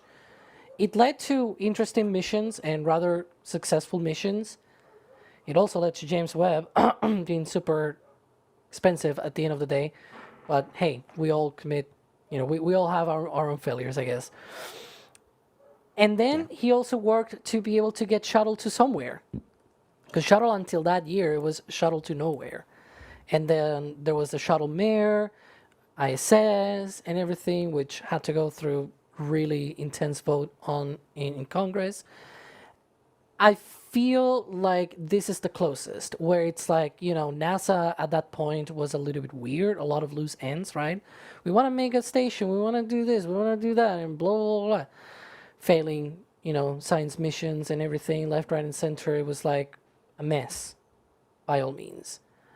And there were some things in a good direction, and I hope that a very similar thing happens here, where these efforts lead NASA to at least be in a better direction. We'll see what happens, but at least they're trying, which is better than not trying. This one's for real.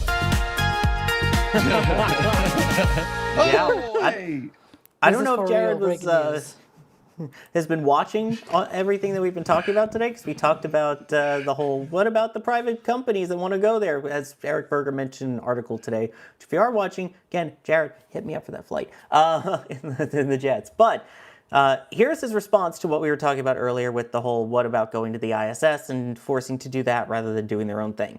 He says, my preference would be for industry to focus on responding to RFIs, as what matters is achieving the correct, safe, and affordable outcome so that America and our international partners avoid giving up a presence in low Earth orbit. To be extremely clear, the ISS has an end date per the National Space Policy, which will require a transition to one or ideally more commercial space stations. NASA's recent history of undertaking big endeavors, spelled the not space shuttle way, with industry and arriving on time and on budget is not perfect, as highlighted in most OIG reports. So it should be understandable that we want to get this right. We have put out RFIs to industry for commercial space stations and are eager to review the feedback. From there, we can move very quickly. In the interim, we have expanded the PAM program, private astronaut missions, permitted further monetization of those astronaut seats, and will prioritize the highest potential commercial research on the station. As someone who has personally spent hundreds of millions on commercial spaceflight and has a reasonably informed sense of the domestic and international market, I want nothing more than for there to be demand that supports lots of people living and working in space someday.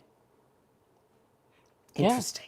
Do you think he posted this in regards to what we said? You think he's watching? If you're watching, Jared, hi. Well, he Chat, might did be. we do this? He might be. But did also, we do this? Maybe.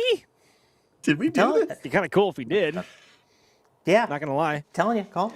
To add a little bit more to this? what I said earlier, Dan Golden actually likes this latest news by Jared, by the way. Just saying. So he's on board. Nice. I mean, I'm just reading through it again. I guess it makes sense. Kind of like you were going to, EJ, about the other things of putting out the RFI and see who bites. Gives you an idea of what people are willing to do, what they want to do. Yeah. And I guess NASA's going into this with the mindset of, hey, we know who the players are right now in the game. It's pretty well established who it will be that would put in an RFI. So I guess it's who's going to, of those companies, put in for it and what are they going to put in. Yeah, fellas, the reason... Yeah, sorry. I mean, these are all good points, dudes. Guys, the reason why I brought this up isn't kind of like my normal flame trench stick where, you know, I'm going to sit here and be like, well, no, this administrator was better. Like, blah, blah, blah. That's not really the point that I'm trying to get at. The point that I'm trying to get at with this is that, you see this? You see this right here? This. Nipping it right, getting it right out of the way, being very clear and concise, addressing you think like even that's making a huge difference. Very well spoken. This right here, that should be the norm from now on for your NASA administrator. This, all right? Not whatever we've been doing over the past 50 years. I mean, you could say tying up loose ends, Alex, and Dan Golden was a pretty dang good NASA administrator. Jim was great. He was fantastic. Like, I mean, I personally think Mike Griffin was pretty good. Not a lot of people agree with me on that one, but the point is that it's a bit like that of tying a loose end. SLS was a rocket to nowhere. Now it's got a purpose. Start, Artemis and get the ball rolling. Get that Moonbase out there. Another loose end, commercial LEO destinations, right? It's like, what do you do with that?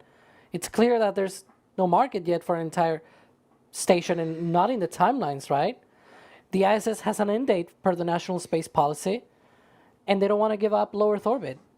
Partners avoid giving up a presence in low Earth orbit. That's the last part of the first paragraph, right?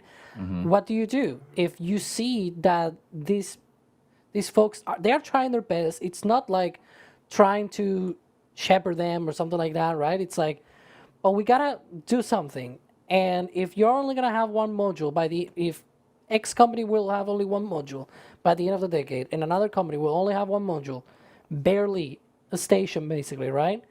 Let's put them all together. Let's try to make something good here, right? And make this work. And I think that's at least trying to tie that loose end where it's like, yeah, we've been the horse already before, but but it sort of ties in with this comment, right, by Jared. Yeah, Alex. Like, look, I said, what have we been doing the last 15 years? Well, aside from James Webb and I forget who came before him, James Webb and Dan Golden. All right, there's been 13 other NASA administrators, Jared notwithstanding, or 12 other NASA administrators. Like, this is what the NASA administrator should be doing. This should be the baseline. And I wanted to illustrate this point, that this really puts into perspective what happens when you get somebody that A, really cares about this stuff, B, doesn't really have an axe to grind. What is he going to do? Is he doing this for money? No, absolutely not. This guy's more money than he'll make being NASA administrator for the next 30 years, right? Like, I think he donated all of his salary to Space Camp, the freaking Space Camp, right? Like, and I'm not saying that every NASA administrator in the future needs to do this, but this is the system working correctly. And get used to this, because what happened, what was in the past, that wasn't normal. And we kind of got conditioned to believe that, like the previous administrator and the previous administrator before him and the previous administrator before him, that's like, okay, that's the normal. They, they got their hand tied behind their back. They can't do anything. No. I'm not buying that no more. This is how it should be. This is what needs, this is it right here. This guy. This is how it should be. This is the benchmark. This is the system working correctly. And that's what, as spaceflight fans, guys, that's what we shouldn't accept anything but this from our NASA administrator from now on.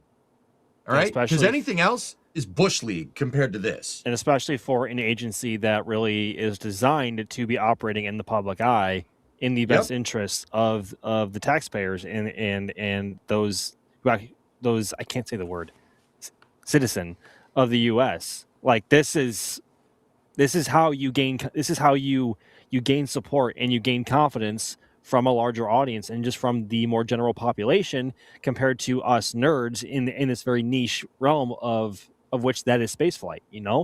This is how you capture imaginations. This is how you inspire future engineers, future astronauts, future artists, future so many fields. Like this is how you inspire the next generation and actually give them a vision. It makes whatever future goals are at stake here tangible, and that's what we have not been able to do previously. Is none of this has been tangible. We can see and we can feel it now. Obviously not actually, but like this is real. Like this is the most real these goals have been in decades. There's a real plan here, and it's I sound like a broken record, and we're beating a dead horse here. But like, no, you know what, Max? No, we're not. This is how it should be. This is what the NASA administration needs to do. All right, it's not beating a dead horse. You should be getting used to this as a spaceflight fan as your norm from now on, and we shouldn't accept anything less. Because over the last 50 years, we accepted mediocrity at NASA, and that's not okay. Just for reference, by the way, it's just really kind of something I feel really strongly about. I don't know if I oversold it. No, not at all. Anyway, just for reference, by the way, in terms of NASA administrators, excluding the temporary ones, of actual official NASA administrators, going back to Dan Golden, who was the last one, by the way, that survived both a Republican and a Democratic presidency and served in both. Two transitions. So, you had Sean O'Keefe, who left after everything that happened with Columbia and all of that in 2005. Then we got to Mike Griffin, who was there for 4 years. Then we had Charlie Bolden, who was there for 8 years through the Obama administration. Then Jim Bridenstine, who was in the first Trump presidency. Then we had Skeletor Bill Nelson, who was in the Biden administration. You do not call me that. Jeez, the and now Jared Isaacman. Of course, there's interims and stuff in between, but if we're talking the people that legit have the power and the time in office to make a difference, those are the names that we've had in recent times. And I will leave it at that to make your own judgment as to what you believe that each of them has done up to this point. And Sawyer, like I said, I'm not trying to say this to gain favor with Rook or anything, or kiss his tailpipe or blow steam up his tail. I'm not doing that to do this, all right? This is a lot of talk. You have to do it. You have to do it. This is a lot of talk. Okay, talking is cheap. Make it happen, right? I think he will. I really do. I honestly, I have some doubts here and there, but I think he will. And I don't want to make it seem like I'm just kissing his tail. There's a lot of talk, man. All right, do now. That's not going to be easy, right?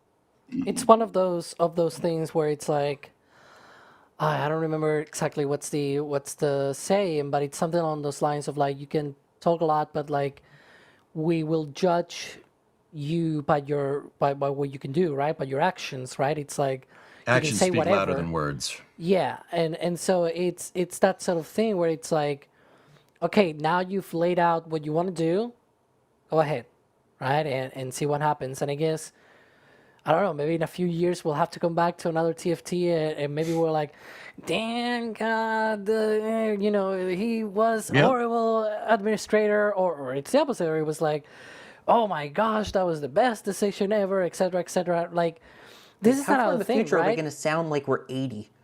God. Well, Like, I have an idea about how I'm gonna sound. like I want to when say I'm as well 80. in sort of I'll defense. sound like this. Can I say one thing? Yeah, go ahead, 'Cause man. I want to say, of course, I don't think the other administrators were like worse because they had bad intentions. Maybe one.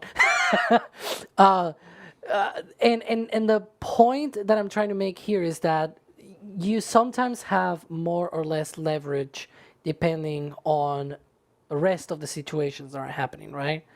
And I feel like in the case, for example, of Dan Golden, in that case, there was a lot of leverage for international cooperation, for example, making the International Space Station happen and making shuttle go somewhere. Not let science die because of mission failures, which was one of the problems that NASA was facing in the late 1980s and early 1990s. Remember Hubble when it was deployed and it got the defect and things like that. Mars Orbiter or something like that, or Mars Explorer, something like that. There were a few failures on science as well, and he just tried his best. And I think in general, they try their best, and then it's like, but how much more can you do, right? And that's probably Your best. what we'll see. Your best. Losers go home and whine about their best. Winners go home and get the prom queen. What I'm trying to get or do that not. to get at here is that we'll see in a few years. Hey, maybe these decisions are wrong, right? Like that's the point that I'm trying to make. But he's trying his best, and that's the point. Like that, you're trying to change things how they are, right? And even if you're wrong, you're at least trying to break the mold. And man, it's so much necessary sometimes, where it's like if you're trying to do things the same way and they fail, just try something else. Try something different for once and see if that works. If it doesn't work, move on to another thing, right? Like I think doing the same thing over and over sometimes just is not the answer. I think the best way to, I think, sum that up, Alex, I think applies to not just this, but also just everything else in life. It's like, it's better to try and fail than not try at all, especially if there are a ton of big things that you want to do. And this is certainly no exception to that rule. And so if above anything else, at least at the moment, at least we can literally see that they're all trying. So. Can I rewind a little bit? Just a little bit. About 20 minutes ago, you guys mentioned that Jared was a businessman, right? And I think this is the result of having a businessman as administrator. The president created a policy, probably with the support of a lot of other people, and Jared said, okay, I am going to create a business plan. And this is a business plan for NASA. And I don't think in recent years we have seen a business plan like this. This really excites me, whether you voted for the president or not. This, I think, excites both sides of the aisle. And like Max said, we have to get everybody on board. And you know how I think you're getting everybody on board? Because not only did we do, I know EJ, you talk a lot about how NASA needs to build rockets, right? And NASA needs to stop commercializing. But he has positioned NASA to be the administrator of all of these programs and to control these programs. They're going to have monitors inside companies controlling these programs. And there's an opportunity on the other side for all of these commercial companies. It's to make money. NASA's not stopping them from doing that. You know? Money. And the budgets aren't huge. They have $250 million to do whatever. I don't even remember what part of that program. That was the Phase 1 RFI for Cleod. Yep. Yeah. They have $250 million. That would be $1 billion program under a different administration or more, right? So I think what Jared has done is he said, here's a little seed money, quite like Europe does when they want to push industry forward. And this is how we're going to get there. He set the plan, and the presentation, it was earlier this week, right? I think. Yeah, Tuesday. Yep. Tuesday. The presentation earlier this week was, here's a presentation of the business plan that we have set out for the next few years of NASA into the next decade. And I think We haven't seen this. We have not seen this since the 60s. They had one goal, but this is a whole approach to space policy, and I think that's why I'm excited about it. I'm very excited about this, and yeah, that's all I can say. Kevin, like, dude, do I have my disagreements with Rook? Like, not that my opinion matters for anything here. He's the NASA administrator. I'm some punk that comments on spaceflight, right? Like, I get it. I know my place, right? But do I disagree about some of the things that he's doing? Yeah, sure. But you know what, man? And that's the other point I want to get at. At least we got somebody doing something that cares. You know what I mean? I don't think now is the time to really split hairs like about this, right? The guy he cares. I was about to say a bad word. He cares a lot. Like, and that shows. And you know what, man? Even as somebody that disagrees potentially with some things, that's super refreshing to see. And that's how it should be. This is how it should be. This is the system working correctly, even if you don't agree with some things, right? That's what, and like, it's great, man. I think it's great. Now do it. You know, do it, Rook. Do it. What the best businessmen do is he gave a little something for everybody. Remember a couple months ago, we were talking about the fact that, oh my God, no more science. And Rick went before Congress and said, no, I believe in science. This is how we get there, you know? And so now I think this policy, this plan keeps everybody happy. And that's how he's going to move forward. That's how he's going to be able to move forward. Like I was saying earlier, you're planting the seeds. Now it's just a matter of watering your plants and helping them grow. Like, that's where we're at now. Yeah. Well said. Let me thank some people here. Fazilla with the 10 pounds saying, is SR1 the future of spaceflight? I mean, part of it. I think it's a good test experiment, and we'll see how it goes. Maybe we can discuss this on a future Flame Trench, because we've been going for a good while. I'm trying to get through the queue so we can wrap, my guy. Exactly. Like, but some people keep talking. Hey, it's my job to talk about space, and I'll be damned if I'm going to be bad at my job. It's Space Reactor 1. When's Space Reactor 2? It's mine too, and I love doing it. Nuclear reactors in space is scalable, and nuclear electric propulsion is scalable. So, Foz, I think in the future, you know, we're sitting here arguing, like I'm arguing, like, oh, we need more SLS, we don't need more SLS. We could, like I said, if you guys want to talk about this on another Flame Trench, let me know. But I think that if SR1 Freedom proves itself out, it proves it's worth its weight in uranium, let's say, right? And mass in uranium because space, right? Then I think NASA's in-house stuff, NASA, get out of the launch business. I'll completely change my tune. NASA should be building human-rated, nuclear-powered electric ships to shoot us off into the far parts of the solar system and literally play Star Trek around the solar system. All right? I could go into detail. We could talk more about that on another Flame Trench, but yeah, we're getting tired here. So we're way past 3 hours, I think. Yeah, we are. Yeah, we were gonna go for 3 hours on this today. I budgeted 3. Three. Same. Sorry. We went over budget. Jim Yoder, that's why I'm crashing too. I'm still doing support, Kevin, but thank you to our launch directors and flight engineers. Dude, there's still a support queue to go through. Come on. This is what happens. If some voice of God didn't interrupt me, I was about to get to it. I'm about to be turned into a moon. I know. Jim Yoder, it's the mindset. Jared is the CEO, not a bureaucrat. There I am. Bingo. Right in the center. Yep. Ryan Collier, you forgot my favorite NASA administrator, Duffy. That's why I said long-term official ones, not interim. He was considered as interim. Hop Hayes, is this the new record for the longest Flame Trench? Love it all the way. Definitely up there. It's maybe. Haven't figured that out. Cheers from Indianapolis. Yeah. And people saying, oh, you didn't talk about Starship on this one. We included Starship in the whole lunar landing thing. Yep. To be fair, there was not a huge lot happening this week, in particular about Starship. Here, I got your Starship. I got Starship here. All right, Booster 19 is getting its engines installed. Ship 39 is getting its engine installed. Neither of them have left either megabase. We tested the Deluge on Pad 2, and that's about it. There you go. If you want to watch more in detail about what's happening at Starbase, though, and what's happening with Starship, I know a certain person will give you all of the updates this Monday, right, Max? Who, me? Aren't you the host of Starship Update? Maybe I am. Maybe. Yeah, maybe you. Yeah. Maybe. We'll see. We'll see. Anyway, Sawyer's gonna kill Caroline, us. He's gonna kill us, guys. I'm close to it. Max, you were saying you got stuff for me when I get there. I got stuff for you. Oh, I got bigger stuff for you, my friend. Trust me.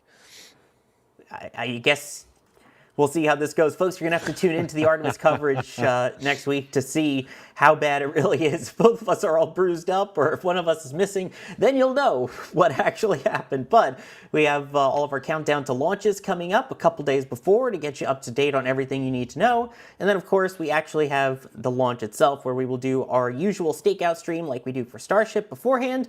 And then I believe at T-minus 5 hours or so is when we will have the actual full-on launch stream. All of those are already available, so you can go click on Remind Me so that you know on launch day when our coverage starts and be ready. And also, you should go and hit subscribe and the notification bell, wherever they are, because that way you'll know when that happens. You'll also know when This Week in Spaceflight, the movie, gets posted this week, because there is a very long This Week in Spaceflight coming up. You thought Flame Trench was long. Is it really 40 minutes? 30 minutes. Oh, 30. Okay, I was like, geez. That's how long the ignition event. The ignition event is most of the episode. I'm still not there yet, Kevin. Thank you to our members. Caroline, excellent points being made here. The culture is awake. And then Andrew saying thank you, Andrew, for becoming a pad rep member. Appreciate it. Now I'd like to thank our launch directors and flight engineers as well. Are the highest levels of support that we have here at NSF. We appreciate all of you. You get your name at the end of NSF's Lives in the Flame Trench and all of our other major coverage. So yeah, go ahead and thank you to all of them. And as I mentioned, all of our Artemis coverage is already up and ready for you to join. I'm just going to go a quick thank you for everybody this time. Quick thank you, EJ. You're welcome. Quick thank you, Max. Thank you very much, everyone, for coming to hang out. And I think if all goes well, this will be the last Flame Trench we see before Artemis II launches, which is kind of crazy. Don't say that. It's kind of crazy. Now it's going to scub. That's why I said if all goes well. So, Alex, thank you. You're welcome. I hate it here. I'm kidding. Thanks, I hate it. We have already the countdown to launch streams, by the way, in our channel. There you go. I already said that. Were you not listening? But they are already. Like, it's not that they are coming up. They are already in the channel. So that you know. We'll get you notifications right before they start. Mom, I said that. Again. You did say that. Kevin Michael Reed pushing the buttons, pulling the levers. I'm Sawyer Rosenstein, about to start pulling my hair out at this point.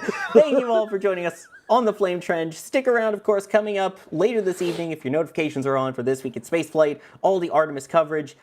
We will see you all for that.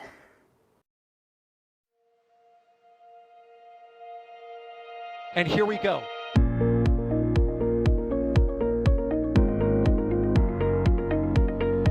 There's the W. Here's ignition.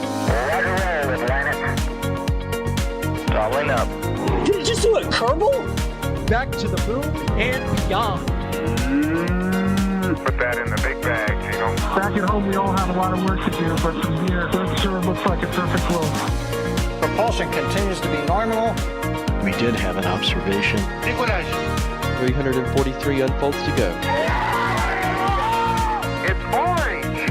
Water towers can fly!